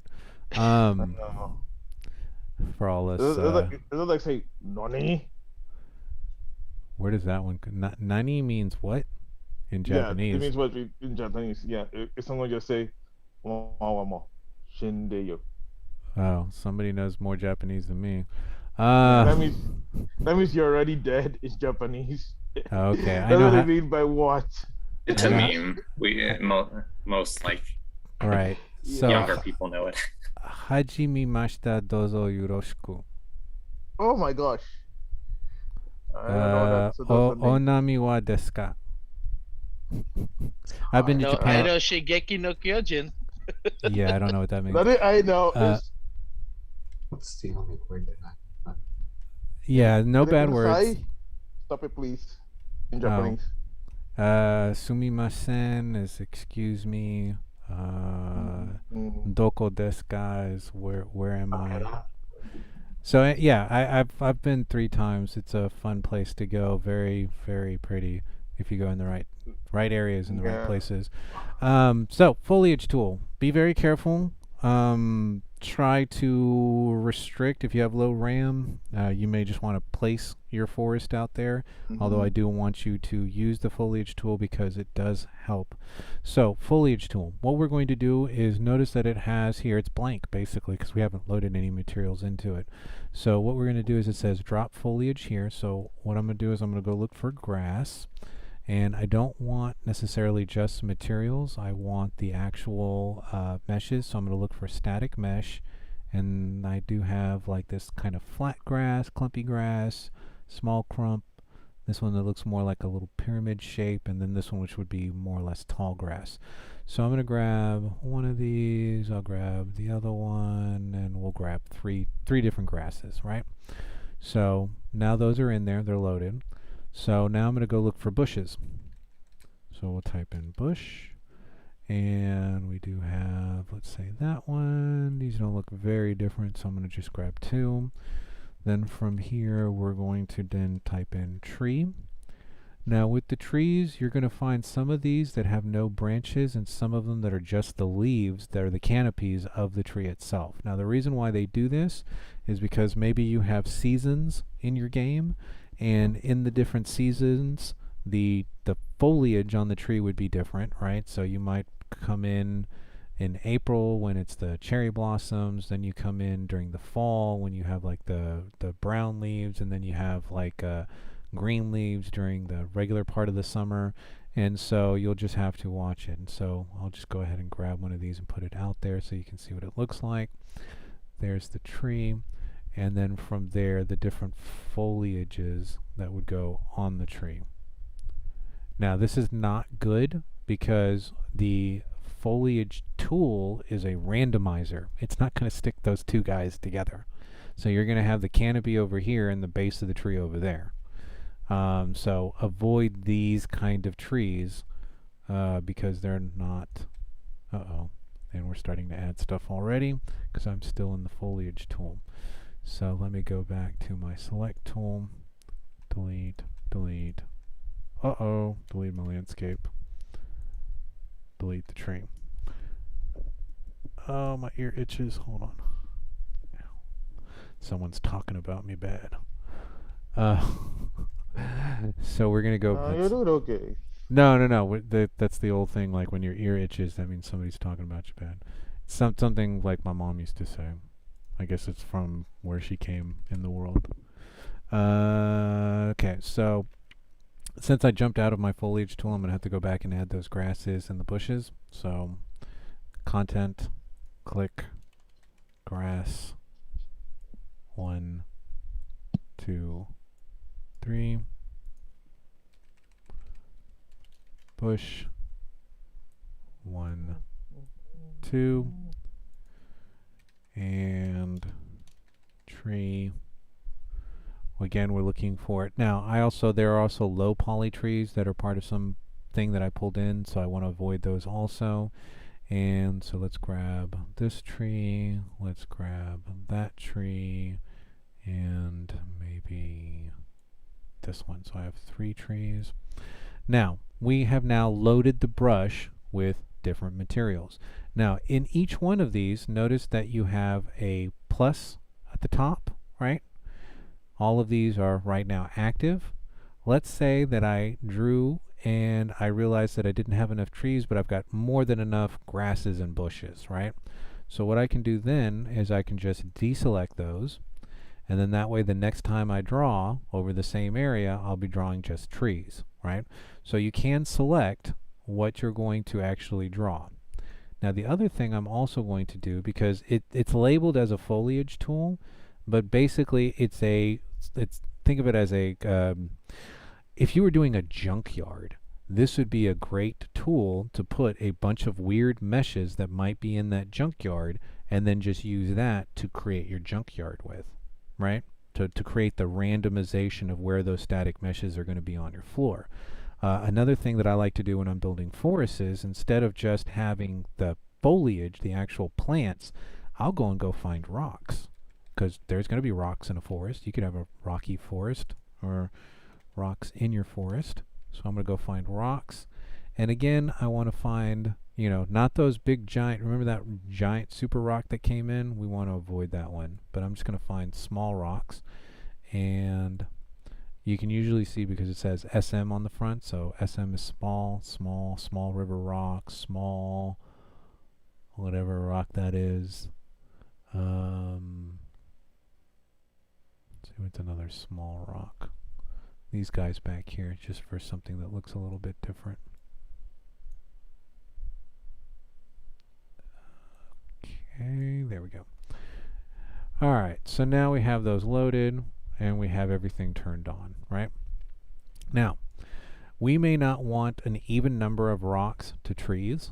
We may want more grass than trees. We may want more bushes than trees, right? So there is a way to weight these things, and the way you do that is by selecting the first one. So I believe, where did all our grasses go? Oh, okay. Well, this is the bush, and you'll see here underneath the bush it has the foliage, or the mesh that we're using, and then underneath that it says painting. And it says density per 1 kilo unit. So it's going to look at this out here, and it's going to take 1,000 of those units, and it's going to add 100 meshes to those 1,000 units. That is a really thick grass area. That's very, very thick. So maybe I want a thickness of maybe 20 of these meshes per every 1,000 units.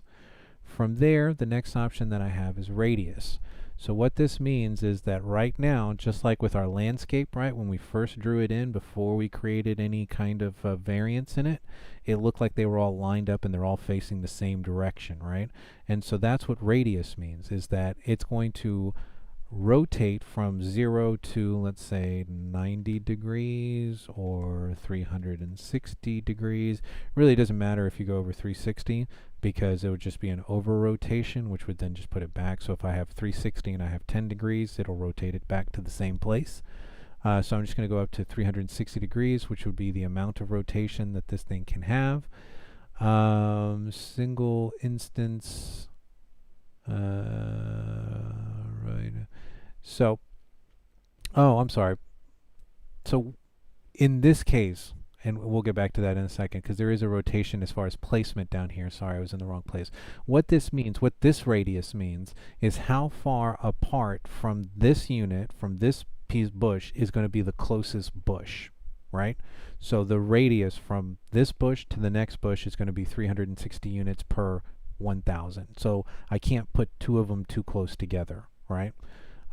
Good for trees, right? Because most of the time trees usually have some space between where they grow, right? They don't grow like right up on top of each other, unless you're like in an old growth forest or something like that. But most of the like temperate forest, and here's a good thing, is if you're confused as to like how much grass or things, go look at some National Geographics and try to figure out the amount of placement between one tree and another tree from one environment to another, and that'll give you some idea of where you should place things.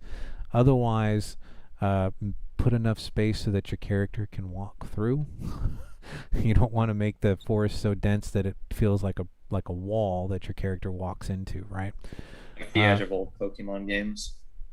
Yeah, I mean there would be places where you might do that, but most forests you can actually, you want the game to be playable and your character to walk through the forest. So this is the radius between one and the other.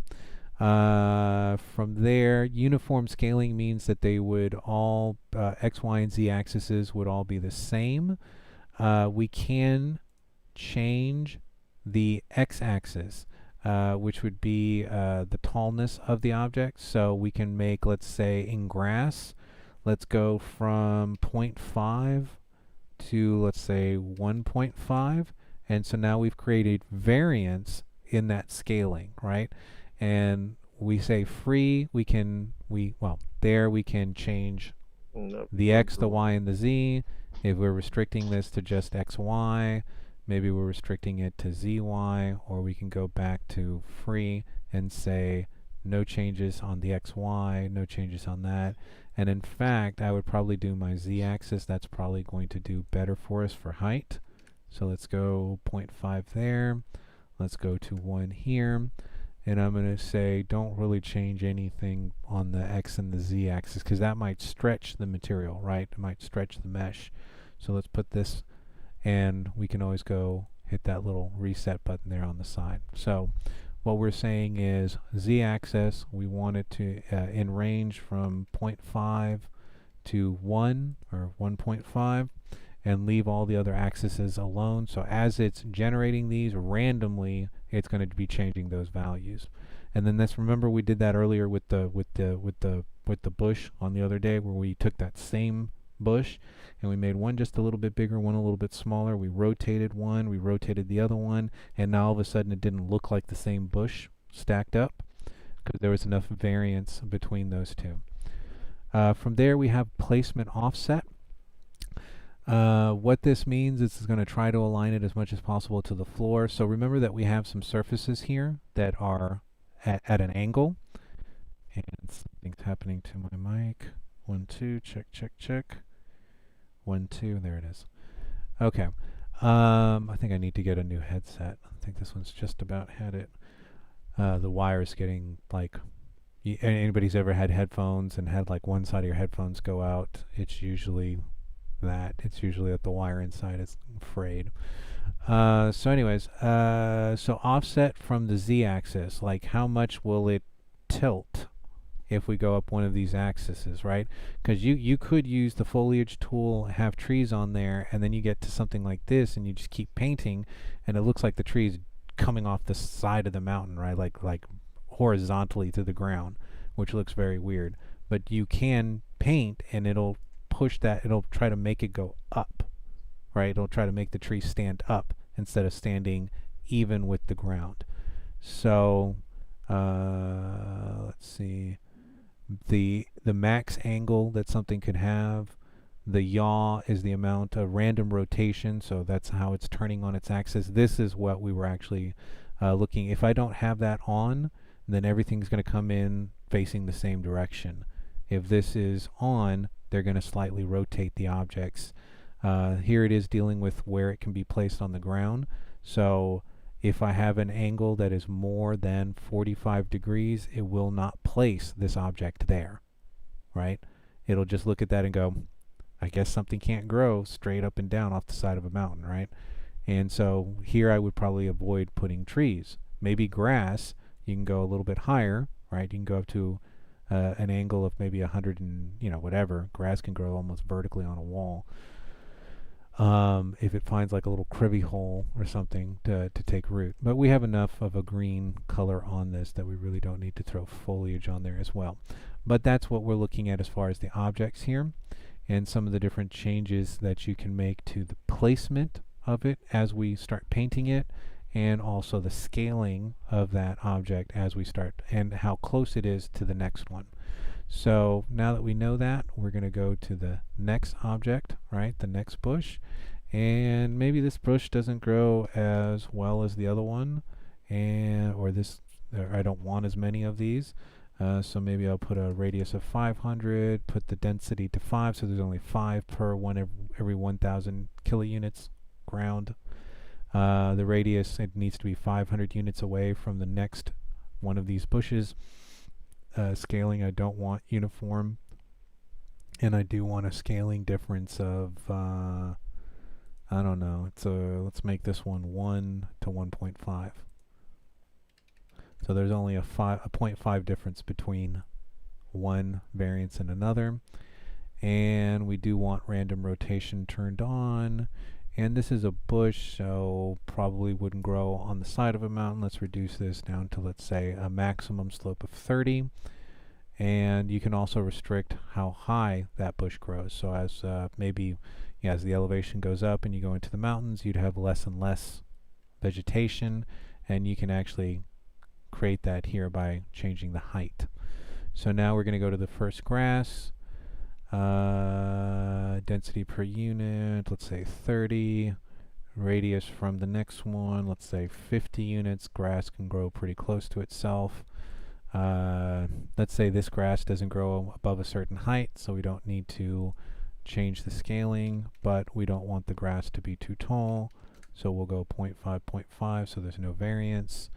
And with this one, we'll keep the random yaw, which would rotate it. We'll go to the next grass. This one, let's say, grows a little bit better. So let's say, I don't know, 100 units. We'll leave that one 100 units per 1,000. Let's say this one, like crabgrass, doesn't grow right next to itself. So maybe we'll do 100 units between one of these and the other one. Maybe there's more variance in this grass, so we'll go 0.5 to 1. So there's still a 0.5 variance, but from short to tall. We do want this to rotate. And I won't bore you with the details, I'll just go through. You kind of see what I'm doing and the reason why I'm making these changes. So let's say this one is 20. Radius would be 100. Let's keep this one the same size. And we'll leave the rotation on. Rocks, we don't want it to be super rocky, so let's go 5 per 1,000.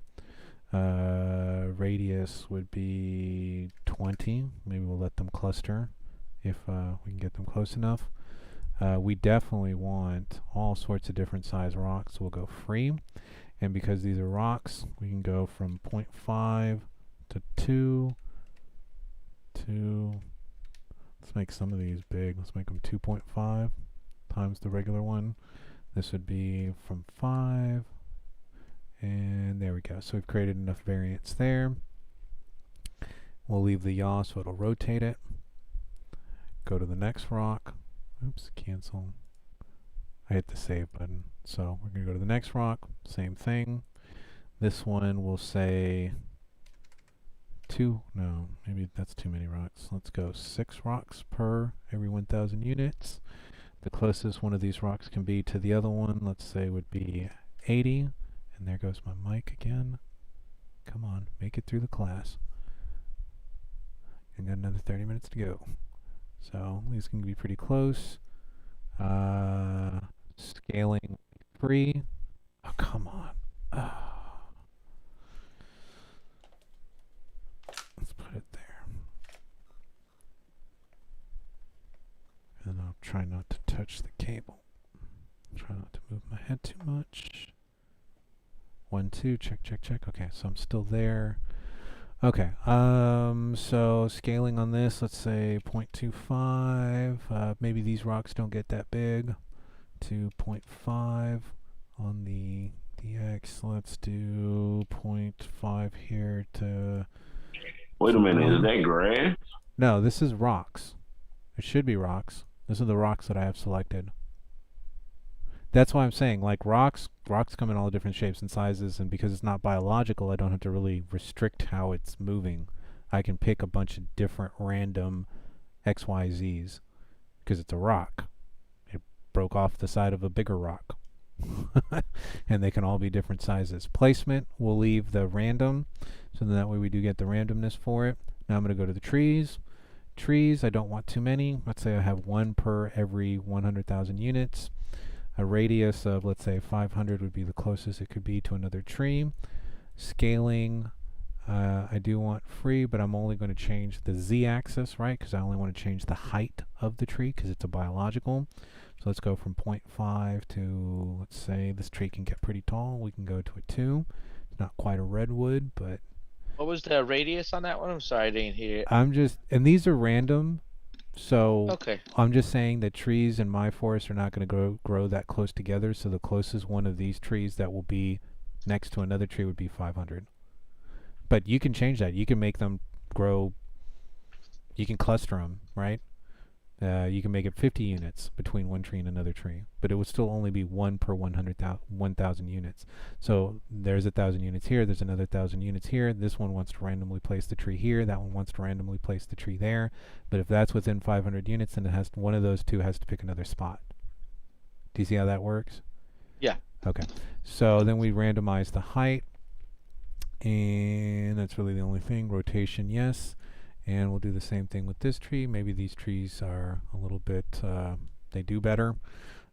So maybe we'll do 10 per 1,000 units. The closest they can be together would be, let's say, 250 units to each other. We'll change just the x-axis from 0.5 to 1. And no other changes. Last tree. So let's say this one is going to be 10 per 1,000. The radius on this one will be, let's say, 300 units between one tree and another. Scaling can go from, let's say, that to a 3. We'll get a really tall tree somewhere. And okay, and then all I have is one rock. So, wow, the foliage tool took a long time to set up, didn't it? Right, like we have to make all these little changes. We have to add all these little things, these little caveats, so that we get the randomization that we want. But once this thing is done, once we've loaded all the stuff we want, this is going to be like, it's going to be amazing. So let's go 0.5 to 2, 2, 2.5, and we'll leave the other ones at 1. Okay, so all those are there. Whew.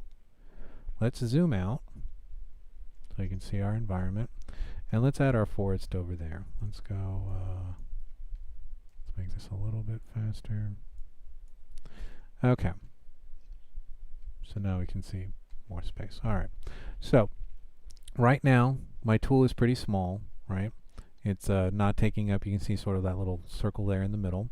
So I'm going to scroll back up to, where is it? And over here, because we're doing so much with the stuff over here, it's actually nice that we do have the size of the brush, the density of the brush, and all that's over here. So I can go to the size of the brush, and I can make that bigger. So now I have a bigger brush. And let's actually make that even a little bit bigger. Okay, so I'm just going to click and drag across. Instant forest. We'll wait for everything to compile and shade, and I will now go from my unlit back to lit, and there's my instant forest. Now, that is really dense. If I try to, let me go grab my character and move them over there.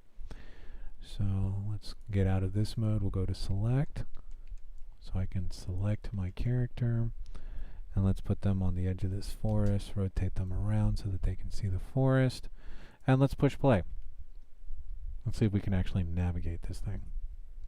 So there's my grasses, the randomization. This is a pretty rocky forest.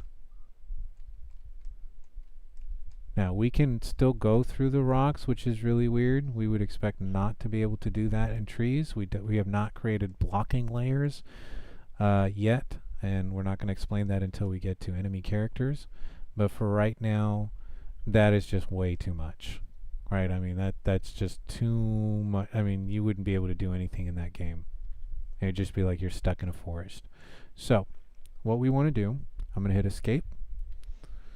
I'm going to go back to my forest, or so I can see the whole thing. I'm going to go to mode. I'm going to go back to foliage, and I can select an object, and I can also go in there and tell it, I believe, how many of something I want.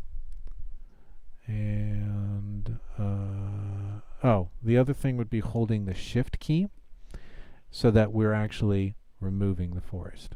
So that's how we would do that, right? So if I have my foliage tool turned on and I click and drag across, I'm going to add my forest. If I use the shift, which is the opposite, I can now start removing things the same way. So we could go through and make changes to the amount of all those things that are coming in. I could also come to my density on my brush tool itself and maybe bring that down a little bit. But what I like to do is let's go ahead and draw our forest in. Very, very thick. And now what I'm going to do is I'm going to just start removing certain things. So we have way too many, and you can actually see how many of each one of these things was made, right? So remember that all those things were 0 before. We have 1,670 rocks just of this kind of rock, 494 of just this kind of rock, 458 of just that kind of rock, and then everything else is almost in the thousands except for some of the grasses, right? So I'm going to look at these, and if you had low RAM, this is where your computer would be like, it'd be on its last breath. I'd be trying to put its mouth just above the waterline trying to take that last breath, right? And this is why I say that the foliage tool can be dangerous, right? Because you can add way too much stuff. And so what you would have to do is go back to your density and start knocking that back down to some things that are more reasonable.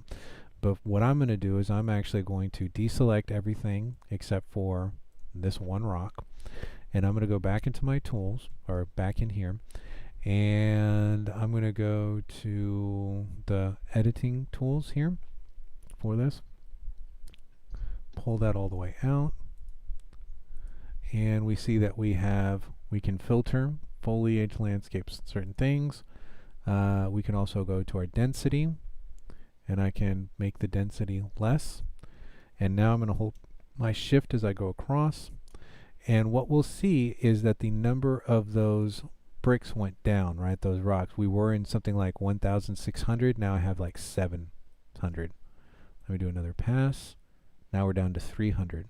I didn't remove the entire forest. I just moved less. I have less of those rocks. So now let's see what else has got a lot. This one's got, wow, that bush is crazy. Is that, I hope it's 2.3. So we're going to select this one. I'm going to unselect the rock, and I'm going to do the same thing. I'm going to just very gently go over it. So now we have 600 of those instead of 2,000. Let's go to the trees. Those are pretty thick. This one right here, this was the most offensive, meaning that it has the most number of trees. So I'm going to go, that's 400 trees. I'm going to select that one, deselect that grass, and go back in and just very quickly dash out. So now we only have 6 of those.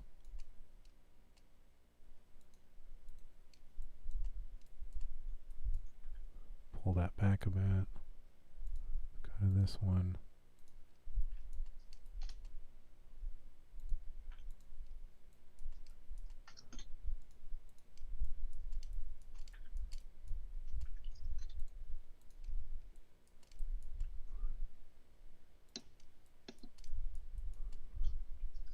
So what do we still have a lot of? This thing.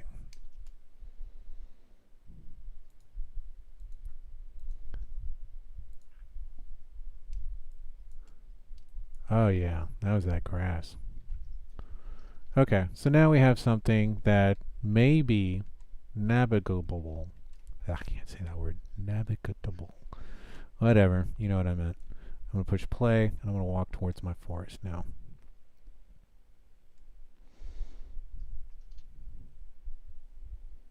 Okay, and now we're starting to see some of those weird things, right, that I was talking about with like the tree kind of like not going up, like going sideways, which is not what a tree would do. Trees are always going to try to go up or find the best light.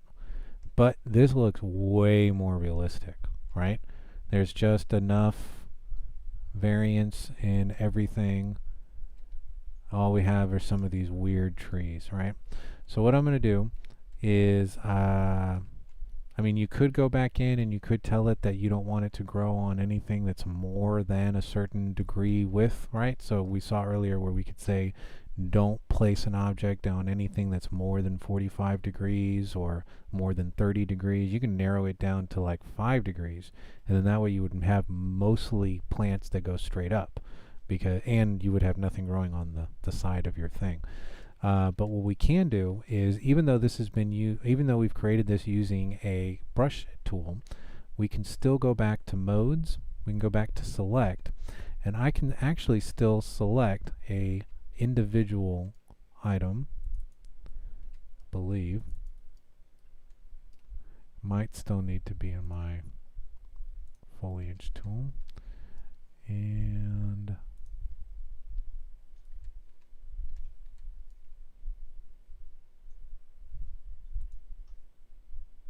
no, I believe it's in the select tool. I really think it's going to be in our select tool.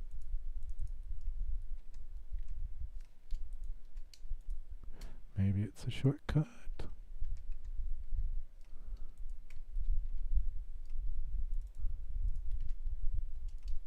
Okay, I'll have to get back to that, but there is a way to be able to go back and correct that. And the only reason I'm cutting it is because we're getting really close to the end of class, and I just want to make sure everybody knows what to do over the weekend. All right, so let's go back to, I believe it's this screen, and let's reopen this guy. So, today was class 4. We did the stuff for that. We'll have the record of class. 3. No, this is our 4th class. Today's Wednesday. Oh yeah. Yeah. I made that mistake too. I thought today was Monday. Yeah. It's all starting to bleed together now. Well, at least you didn't think it was Tuesday and not showed up. But anyway, so we'll have the 4 classes up there. Nothing's changed here. The labs are still there. So my recommendation would be go back and watch the class if you need to. If not, just jump right into the videos. Go through lab 1, go through lab 2, get as far as you can into lab 3, get as close as we can to what we're seeing here, so then that way as we do the labs in class you can follow along.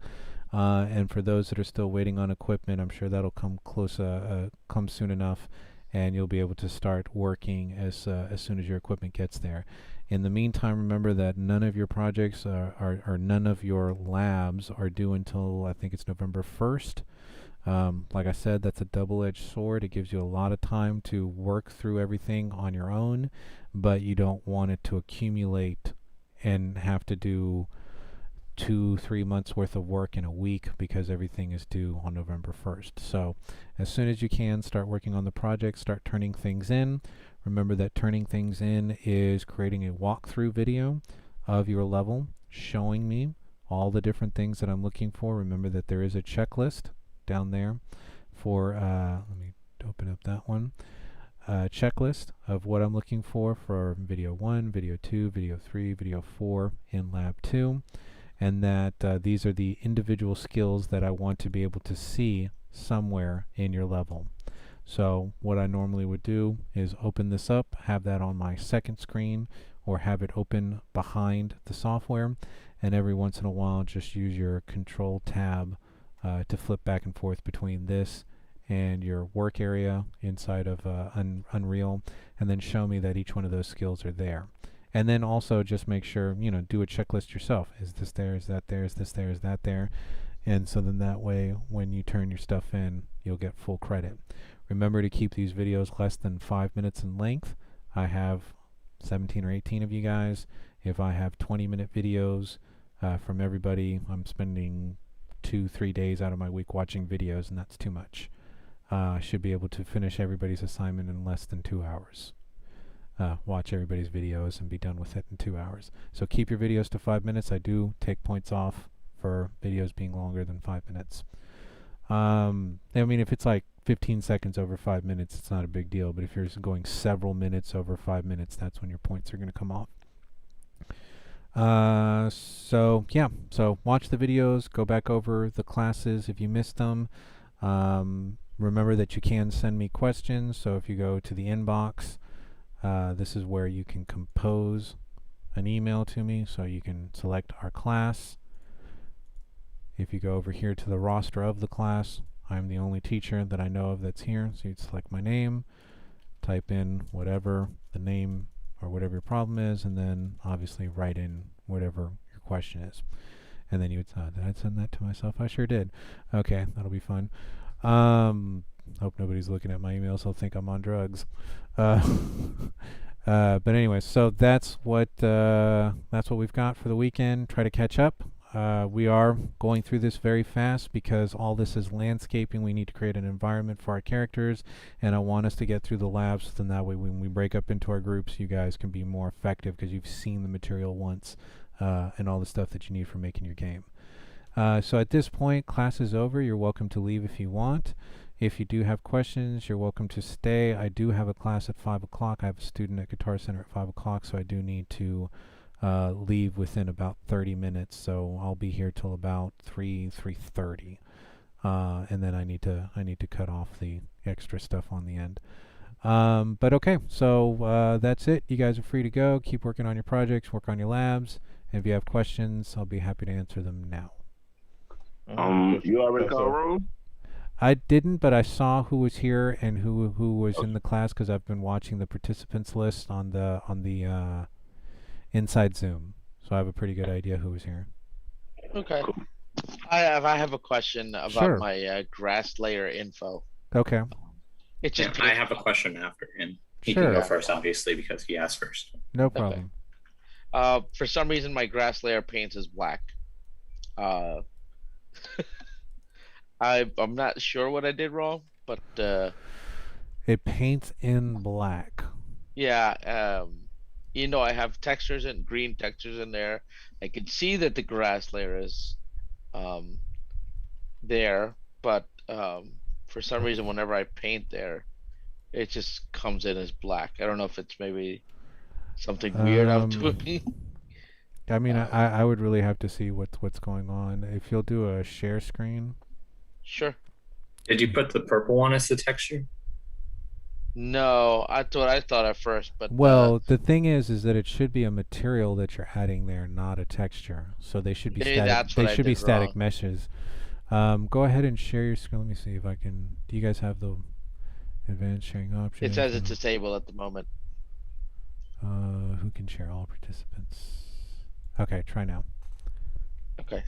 Let me share my screen one. I don't know if you can see my screen. Hopefully, I can yes. see you.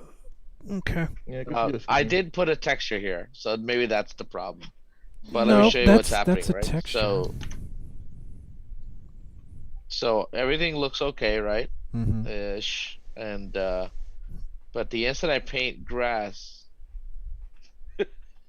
Okay. I get that blackness. Gotcha. So go back to the actual material. Okay. Okay. And that's what you've got connected there. Let's see. I'll zoom in for you. So scroll down a little bit. Keep going down, keep going down, keep going down. What do you have there? So that's grass. Scroll back up. Go to click on the one that is the texture for grass. Click on that one. Now, so that one's called grass diffuse. Yeah, I try- changed it and I you're still tried to see having if that. and you're still having the same issue. Yeah, so like originally I had this one and it would Okay. I would apply, save, it'll compile textures, Okay. and I still had the black screen. So the only thing that I can think of is that you did the other, instead of doing a weighted layer, you did the unweighted layer. I can check to see if that's what happened. Let me go Yeah. to my stuff, landscape. Yeah, see, and some of the grass appears, right? Yeah. So that's the weird thing. So some of the grass actually appears, but for some reason it just, if I just tap, fine. The instant I hold, turns black. How much? I don't know You- why it's taking 10 years to compile it. I have How much RAM do you have? 128, so I don't know what's going on. You have 128 gigs of RAM? Yeah. Nice. So yeah, see now my textures are compiled. So if I just tap it once, see, it works just fine. Let me go full screen so you can actually see. Yeah, no, I can see definitely that you're getting a checkered blackness in there. The only thing that I can think of is to remove that grass layer. Like, go down to the bottom where it says grass layer. Click on that. See, okay, hold over it. Oh, sorry. Or you can just get rid of it. Hold over it. So it says landscape layer. It says compile. It says now scroll over to the one that's dirt. See if there's any differences. Just hover over it. So this one is file depth 128. It's going to ignore. Okay, so on that grass layer, click on it. It's selected. Hit delete or remove on your keyboard. It's going to say, hey, you're using this. Force delete it. It'll take it a second. You have 128 gigs, so it didn't take a second. Now go back to your landscape material. And oh no, not here. I'm sorry. Go back. Close this. And up there, see where the grass layer is. See how now it's got a plus on it. So make sure it's the normal one. Yep. Okay, put it in the right place. Click OK. Do a file save. Save there. Do save at the bottom. Save up at the top. It's the content folder that we need to save. So the one at the bottom. Okay. Yeah, okay. All the asterisks are gone. So now try to draw some grass in. See what happens.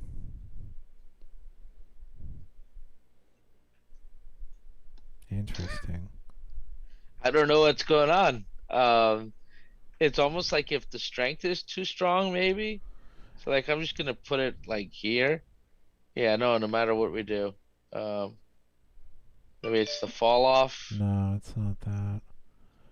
Something If that I has just to. tap around, perfectly fine.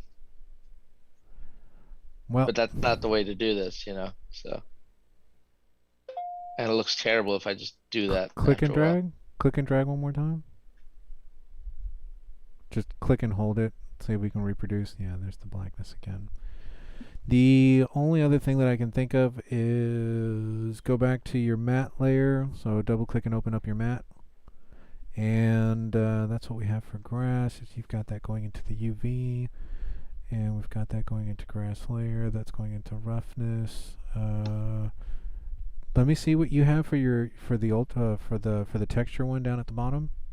For the ones that look ultraviolet. So that one. That's the only thing that I can think of that you might need.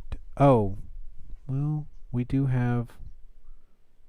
So that's a weighted layer. That'll be a weighted layer. Is there any changes in that? Look at your grass layer and then look at the other ones and see if there's anything different. I'm not seeing There's a anything space there. That could be it. Well, that's just the name of the layer, though. Hit it and see what you got. But Probably gonna have to, recreate all the shaders. that's fine. It shouldn't take too long. I don't know why this takes so long. It's just with the program. Maybe that space was creating. Absolutely. Yeah, I'm waiting A for that. damn space. Okay, so start drawing stuff in. Like click and hold. So now you're not having that issue? Nope. It was a stupid space. Fantastic. Mind your spaces, everyone. I don't know who's Yep. left. Yeah, that was my problem. Okay, well, we figured it out. All right. Well, thank you so I'm much. still here. Okay. So who was the next question? I'm gonna stop my share now. I think it was me. Okay, go ahead. Fernando? And Maximus. Maximus, sorry, I'm looking at Yeah. the little microphone things go That's up and fine. down. Okay. My question is, whenever the packs I've downloaded for furniture and props and everything, whenever I Yes. bring a static mesh into my world, it has no material on it. Okay, do a share screen. Let's take a look. Okay.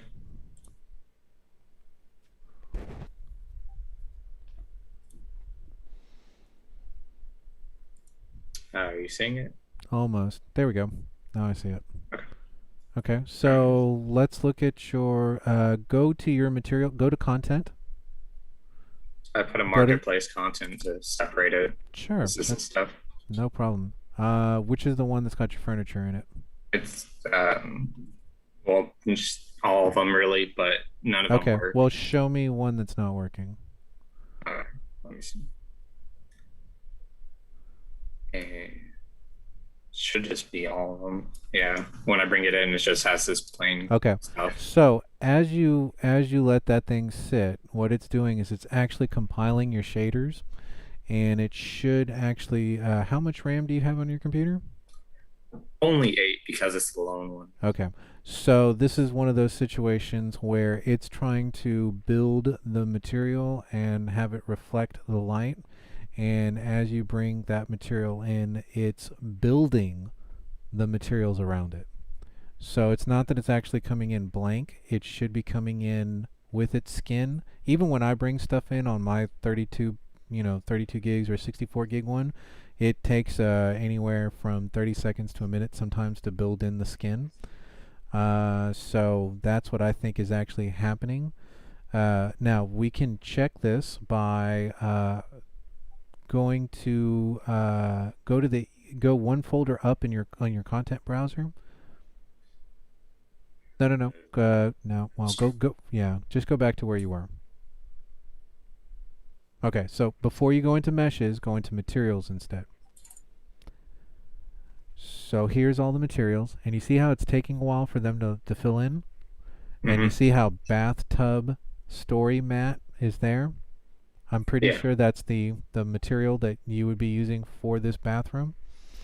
So if it's so now double click on the object that you have there on the screen. Yeah, double click on that. That should then open it up in the details panel. Scroll over to your details panel and move down. And you're going to go over, yeah, so there's materials. And it may still be building it. Should I drag it in? Try dragging it in. Let's see what we get. Yeah, also that's another thing. All the materials just turn to the blank one too.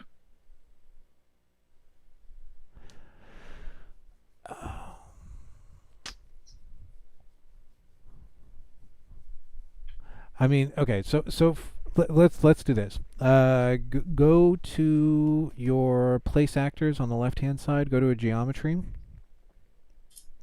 Grab a box, put it out on the floor. Grab the bathtub material that we just used and try to place it on the geometry. Now double-click the geometry to open up the details panel. Scroll down. Do we see that it does? No, there it is. So it did take it. See how it says bathtub story mat? Yeah, Now, that's the other thing, that like any material I use will just turn to the blank one. well, what it's doing is it's still building. So do this. Go up to the top. See where you have the thing called blueprints. Don't click on blueprints. What we want to do is we want to scroll. See those arrows? Those two arrows, carrots. Go to build options. And build, let's see, not geometries, not paths. Build and submit, build geometry, build paths, build LODs, build texture streaming. That might be it. I've never had to just build my textures. So should I do this? well, I don't know for sure because if, like I said, I don't want to send you off in one direction and then it takes 20 minutes before your computer comes back. It's doing some weird build. Let's go back up to the option up at the very top where we were at build options. Go to the one above it that says build all levels, and just click that. Now this may take some time, but what we're doing is we're forcing it. See, there it goes. See how it says building texture streaming? Yeah. Yeah, so that's probably where we're at. And what it's doing is it might be saving RAM in not doing the textures until you build it because of the low RAM. But we'll see in I just a also have second. another pack that's just materials, Close, and that one works. close this box. Okay, that's strange. The only Could it other be space on my computer? That's the problem. how much hard drive space do you have left on your C drive? Basically none, but I do have an external hard drive with 1 terabyte. Are your projects on the external hard drive or are they on the hard drive? It's on the external. So your project is coming from the external? Yeah. Okay. Do you have it running through a USB 3? Yeah. Okay, so you should be up on speed. The only thing that I can... So you're saying you downloaded another pack and that pack's working fine? Yeah. Okay. Like, See, hold on. We're still... Still looked like it was building stuff down there.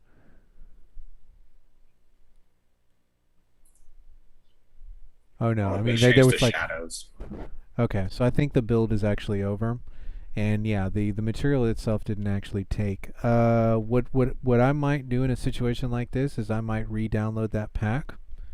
And do you have fast internet speed where you're at, or is it moderate?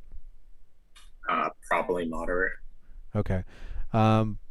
I don't know if you were here early, but I made the suggestion of going to Starbucks and using their internet speed to download your stuff. Yeah. And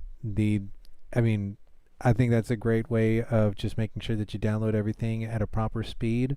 So then that way you're not missing anything. Because the only thing I can think of now is that maybe something happened in the downloading process and that is why it's not allowing you to be able to do it, or it's really restricting. Have you done the FYI on how to reduce the graphics strain on your computer? No. Okay, so if you go back, and I'll just do it on my screen. If you pop my screen bigger, or just jump out of share screen, it should automatically put me in. So if you go back to our page here, and let me click on this so I can scroll down. So any one of the links, right? You click on any one of those links, and that will take you back to my page. And then from there, you have Green Room Games. So you click on Green Room Games, which is then everything. And there's our live stream that's going on right now. So we would scroll down to the very bottom of my home page, and there is an FYI additional information for better workflow. And you'll click on this one right here, the one in the middle. And the one in the middle will actually show you how to reduce the texture sizes for these things. So then that way they're not taking up a lot of memory. So what that'll do is it'll put them in a slightly lower res, but you'll be able to work. Okay. And you may not run into these problems. It's not a guarantee, but the video is only 14 minutes long, and if it helps, it helps. And it would be, see, every time we bring in a layer, there's what are called LODs, which are loads for that layer, for that material. And there are different loads that come in. So one is at a high, one is at a mid, one is at even further away. And what we do is we restrict it to just one material, and then we reduce the file size of that material. You can see that up here, each one of these, this concrete thing, is 1,000 by 1,000 pixels and it's using up 600 KB of my available RAM. So there are ways to reduce that once we know what the RAM is, and that video does show you how to, I believe, go into your computer and find... I know how much RAM, or Oh. I know what's on your graphics card. Oh. Do you know what's on your graphics card? I think it was 1.5 GHz, whatever that is, Okay. if I'm remembering correctly. So I'm just trying to make sure that... Yeah, 1.6. Yeah, 1.6. I'm skimming through my video real quick just to see if I actually jump out into my computer to look for that. And I do not in that video. Let me jump one back out. Organizing your asset. I don't believe it's in this one. This is more about just organizing stuff in the World Outliner. And then increases. Ah, this is the one about the RAM. So this is GPU RAM available. And so what it's called is called Texture Streaming Pool. And this is the amount of RAM that has been isolated by the system for doing textures. And there is a way to be able to actually go in there and find, let me see where it is in my computer.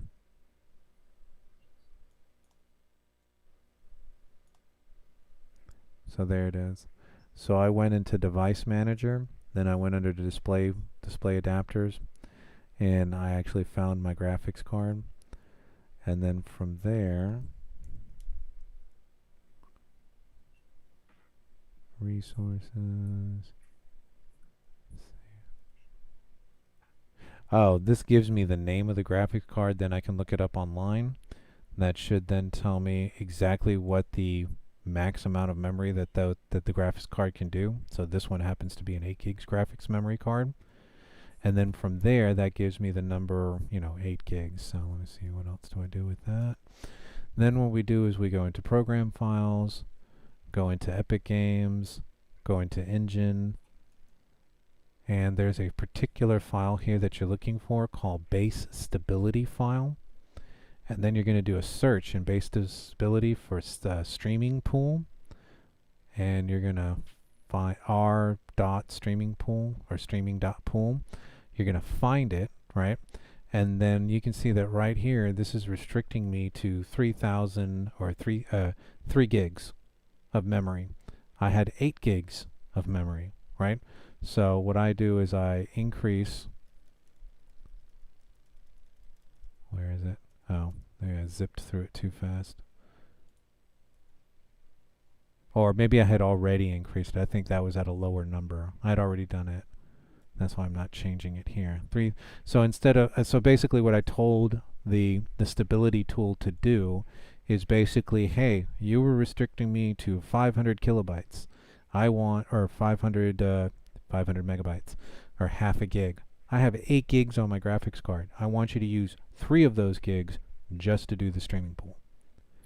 Okay, so I could turn that up because all I'm using this computer for is just for this game design class, really. Yeah. Yeah, so at that point I would definitely increase that, and that should give you a little bit of a boost. And then the other thing, so this was how much RAM do you have on your graphics card and how to best utilize that. And then the second lab there was on how to go into the actual textures and reduce their weight. Okay. So on one end you're saying I want my computer to have the ability to use more of its RAM for this, and on video 2 you're going in there and saying, well, I want to, make each one of these items way less, right? So you're tackling it from both sides. Yeah. All right. I don't want to monopolize your time, but I do have one more problem. Sure.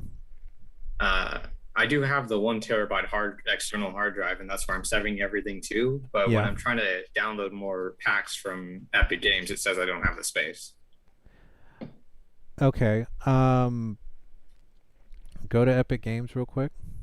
Oh, okay. Where do you have your project saved? To the external hard drive. You do have it on the external hard drive? Because when you add something to a project, it should put it in the same folder that project is in. So if you created a folder, called it the name of our class, Game 1306, and in there you have labs, which is the name of your project, and you're working in there, then when you download something from that Unreal Engine, it should be placing it in the content folder of that particular project.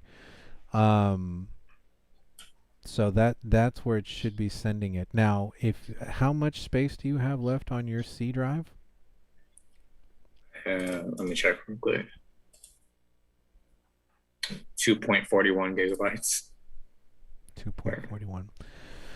Okay, so sometimes what the computer will use is additional space on the hard drives to temporarily hold information while it's trying to sort something else out, like sort of like a way station, right? And if you don't have, if that area is not big enough, it may be saying that you don't have. So imagine that I'm trying to download a 20 gig file, right? So Yeah. the computer, what the computer is doing is it's downloading this packet, this packet, this packet, and then it has to reassemble those packets to turn them into information, right? And it's storing those packets on your C drive, And then it's Wow. trying to put it onto the hard drive. and then it's going to move it. Then it's going to move it over while those packets are temporary before they've actually found their location, and that might be the bubble that you're running into right there. If there is a way to move some of the stuff that's on your C drive to your external to free up more space on your C drive, so then that way when you're downloading stuff you should run into less problems, because that is definitely a Okay, so that's My- just the problem, that there's not enough space, like as a There's not- train station to the hard drive. it's like a little Okay. area that it sets up on the external. But yeah, that's what you need to do. You need to free up some space on your C drive, move some unnecessary folders or whatever projects or games or whatever it is, move those over onto the other to the external, free up, let's say 20 gigs roughly of space on the C drive, and then I can anticipate that you would have less problems, because even if it had to store let's say you're downloading something that's 5 gigs big, you have 20 gigs on your hard drive on the C drive. So even if it Yeah. throws some stuff there, you could throw the whole thing there and then reassemble it on the other side. So if it is using temporary space, you should have enough of it. But if you're doing a 20 gig file and you only got 2, well, then you got the reverse problem. You Yeah. don't have enough space. All right. Mhm. I'll try doing that. Yeah, Getting see, more space. you let me know.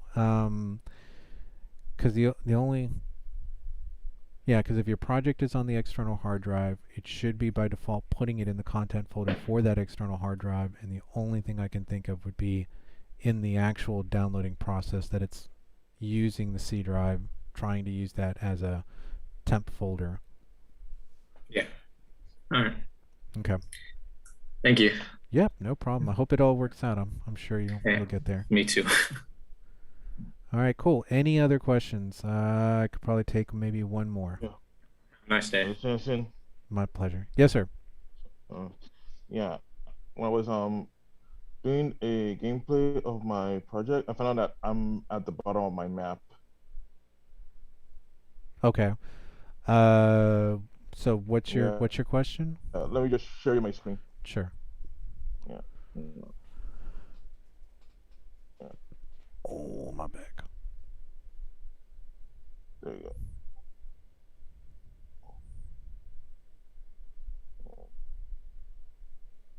Darn it. Yeah, there it is. So I'm showing you my screen right now. Okay. Give me a So, second. Wait right for here, the delay. this is what's going on. Sorry. Just trying to see how I could get myself out, so I was having trouble. So you can see with the little guy here. Okay, so it's telling me that you're sharing your screen, but all I'm seeing is a black screen. Oh, there you go. Okay. So what's going on? Yeah, I was just trying to get myself out because I found out I'm at the bottom of my map. Okay. So I'm trying to see how Hit it escape. looks and all. Hit escape. Mhm. Okay.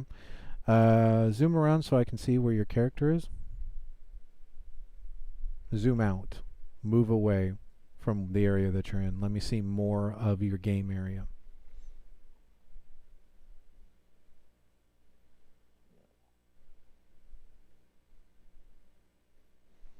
Okay, now let me see a bird's eye view. Yeah, I need you to go. I need you to go up and look down. Oh, trying to look up. I don't know which one for me to look up. Okay, if you will left click and drag up, or use your mouse wheel to zoom up. Yeah, you see how now you're looking up. Mm-hmm. Okay, now left click, hold W. All right, so now you're shooting up into the sky. Stop. Left click and drag down. Because right now you're looking up in the sky. Yeah. Okay, yay. Okay, now drag down on your wheel without clicking on anything, and you'll be backing up. So on your mouse, you have a wheel between the two buttons. Make that wheel go down. Yes. Okay. So what's happening is this is the area that you're in, and the problem that you're having is that every time you push play, your character looks like they're halfway in the middle of something, right? Yes. Okay. I'm going to ask you for control over your screen. Okay. So Have let's. control over it. Yeah. Now I'm going to request control. You're going to get a. You're going to get a deal, and this is going to allow me to start moving stuff around. Yes. Okay. So. Because I'm trying to create a house that has a parkour area. That's what I'm trying to do. Okay. I don't think I have control over your screen. You are controlling the screen. There we go. Yeah, there's a bit of a delay. Okay. So I'm just going to have to.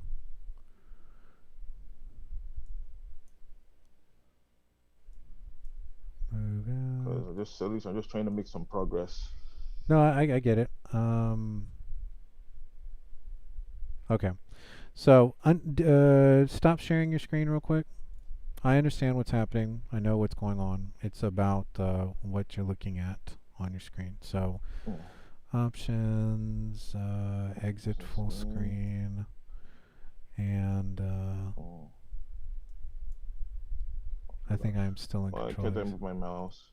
Because I'm in control of it. Oh, you're in control. Okay. So I'm trying to exit, give up control. Okay. Yay. All right. So stop sharing your screen. Okay. Okay. I'm trying to press escape right now. I don't know why. Still looking up though. And down. Oh.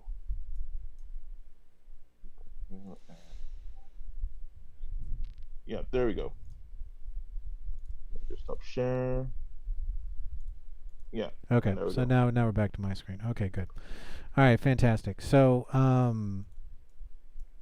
let's go. I'm on the wrong. There we go. Wrong keyboard. Oh, that's probably why. Oh, I understand. Okay.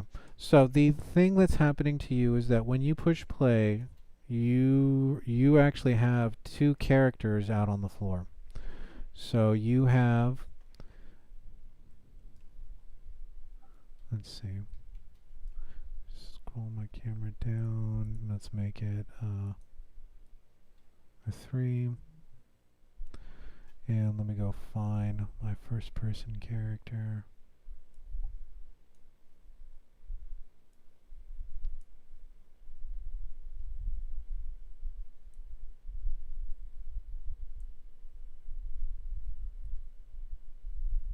I think I moved them out closer to the forest.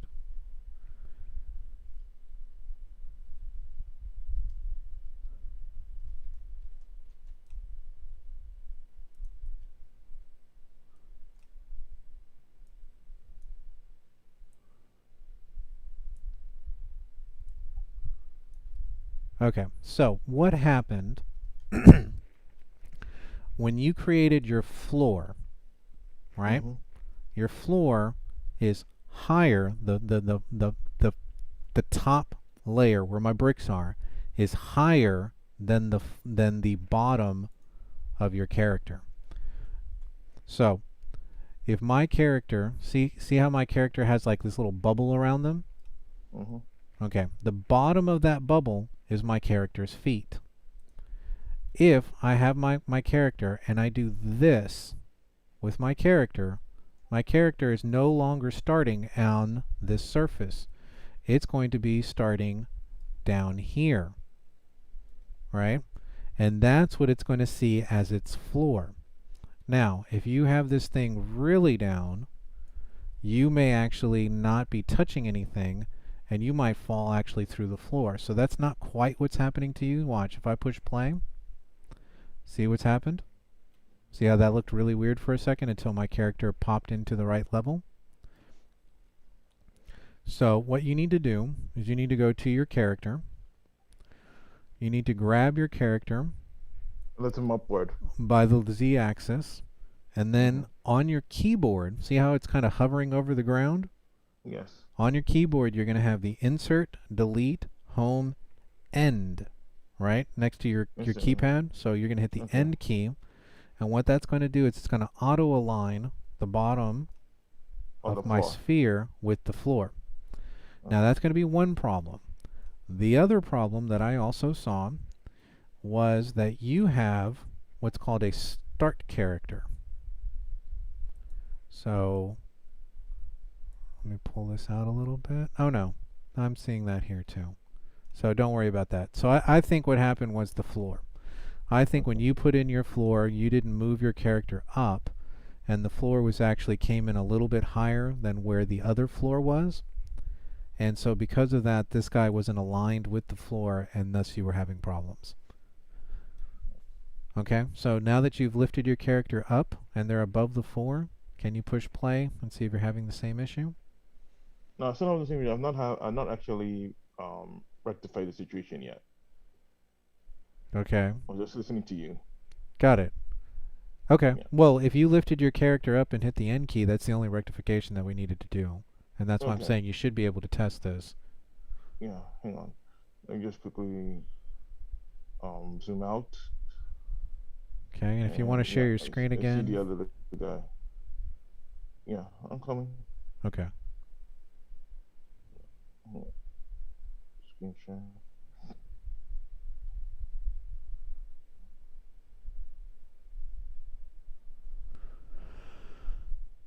There we go.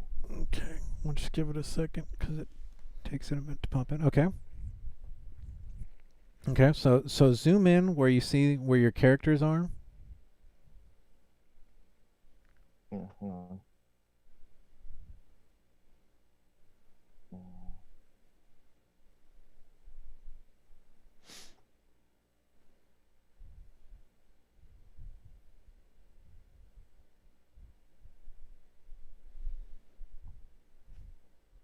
Just trying to zoom out and look down. Yeah, let's do this. I think I know why I wasn't able to move around last time. I'm gonna ask for control over your screen again one more time. Yeah, no problem.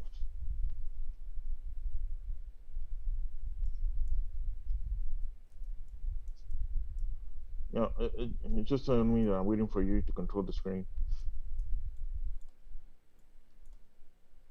Oh, Okay. there we go.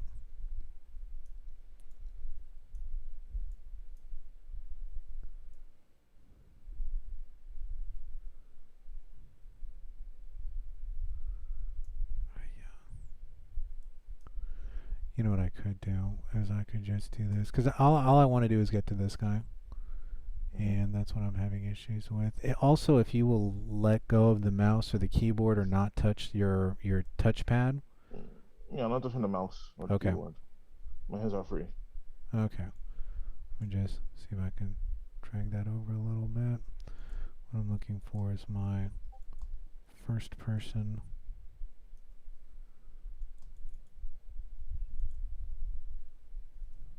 Okay.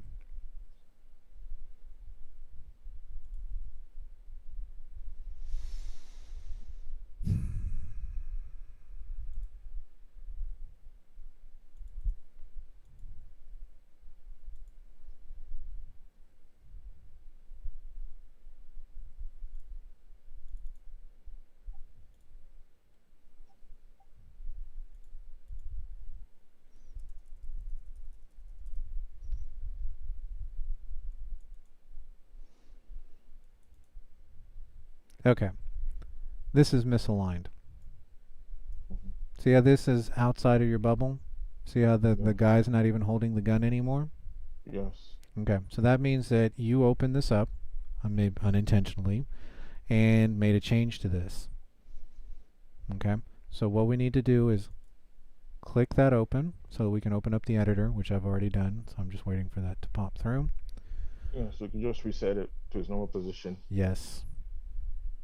Because otherwise, your camera is down there, and we're going to go to viewport. So I've already clicked on the viewport. And, well, that's weird. Seems to be in place here. It looks like he's holding 2 guns. Well, yeah, there are 2 guns. One is for one mode, and I think the other one's for a different mode. Let me look at my character real quick. Let me open up my first person character.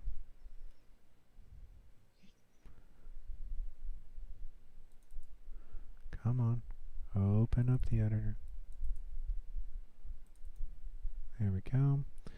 Go into my viewport. So yours is looking the way mine is. I'm not seeing any differences there. What I'm going to do is I'm going to go ahead and close this box out because what I'm looking for is not there.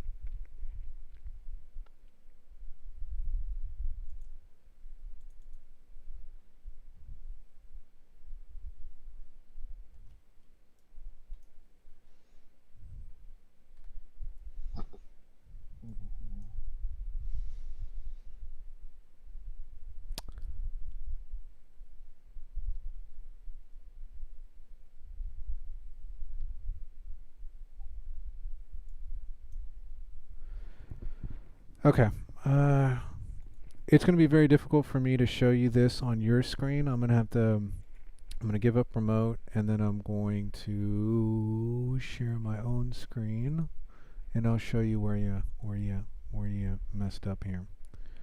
Let's see. Share screen. And let me go to the OBS window.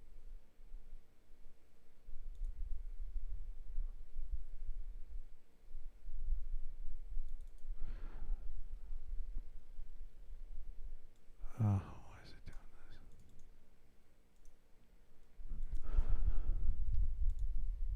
this? Zoom. Where's my meeting? Let's go in here.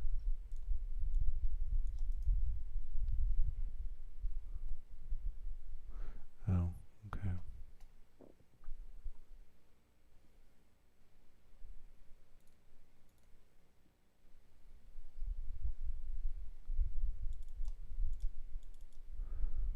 Can you please stop screen sharing?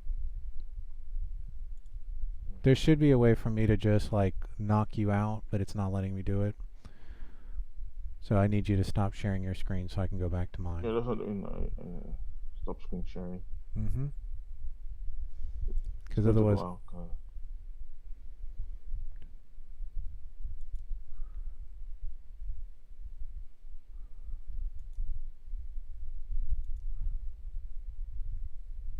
Just pick up what's coming off of the OBS.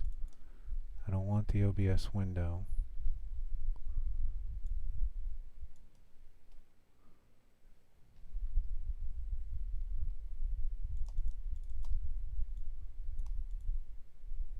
It's annoying. Yeah, I'll stop sharing. Oh, wait. Want to connect?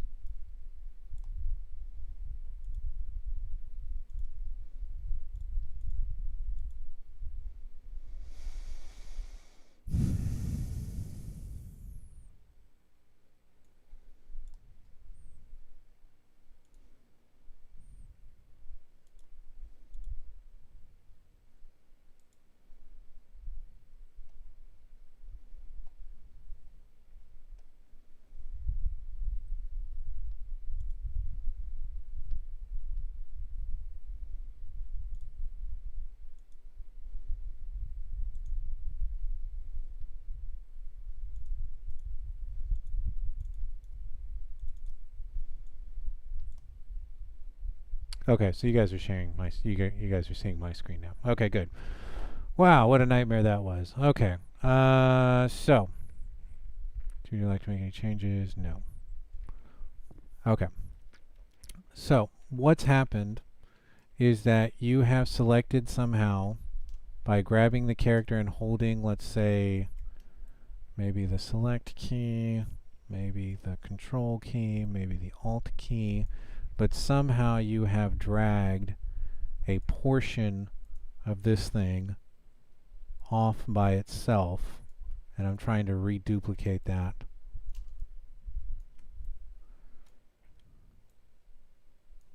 I just made a copy.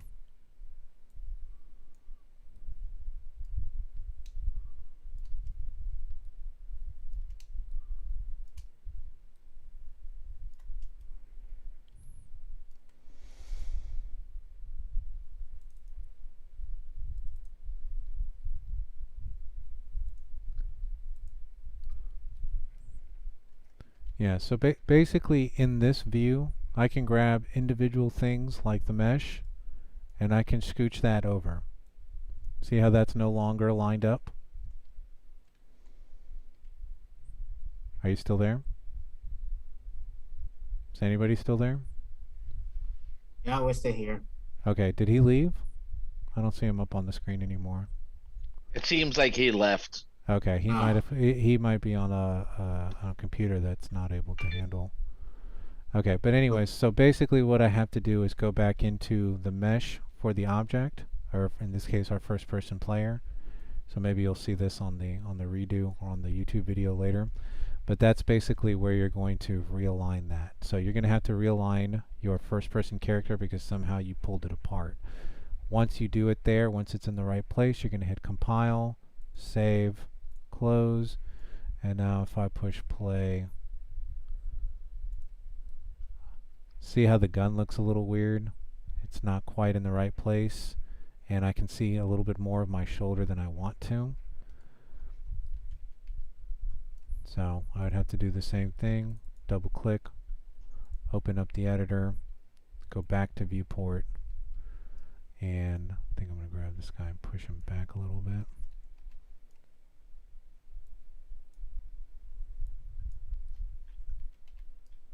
It's not letting me.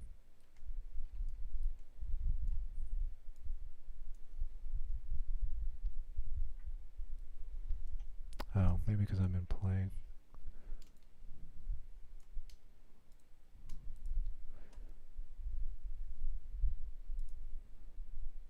Oh, I think I just got rid of the gun. Let's do undo. Ah, that's why. Because I had the gun layer selected instead of the whole arm. There we go. So now push that back a little bit. Compile.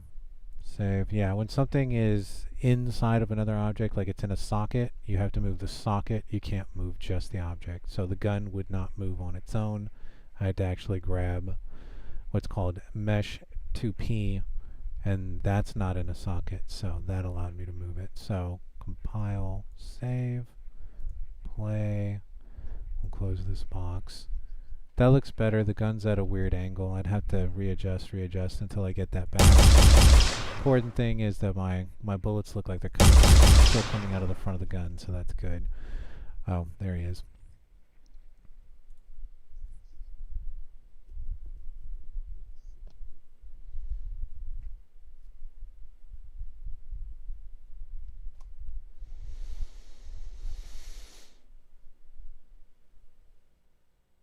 Okay, so while we're waiting for him to load back up, is there anybody else that has a... I mean, I really, at this point, I need to go because I need to start getting ready for my 5 o'clock class. So I'm going to wait for him while he's joining and then let him know. And yeah, you guys just work over the weekend, try to get as much as you can done. And then if you do have any questions, send me an email and I'll see what I can do about getting those fixed up for you. In Canvas, right? Yeah, the emails are going to be in Canvas. Yes, sir. Okay, because Professor, you said next week is the project. Where are you seeing that? I'm just saying, I checked the calendar on it. I was thinking like on next Monday there'll be a project. So let me go back to my syllabus so that you can see. So let's close that thing, move that out of the way. Let's move this thing back. So I'm going to go back to my syllabus.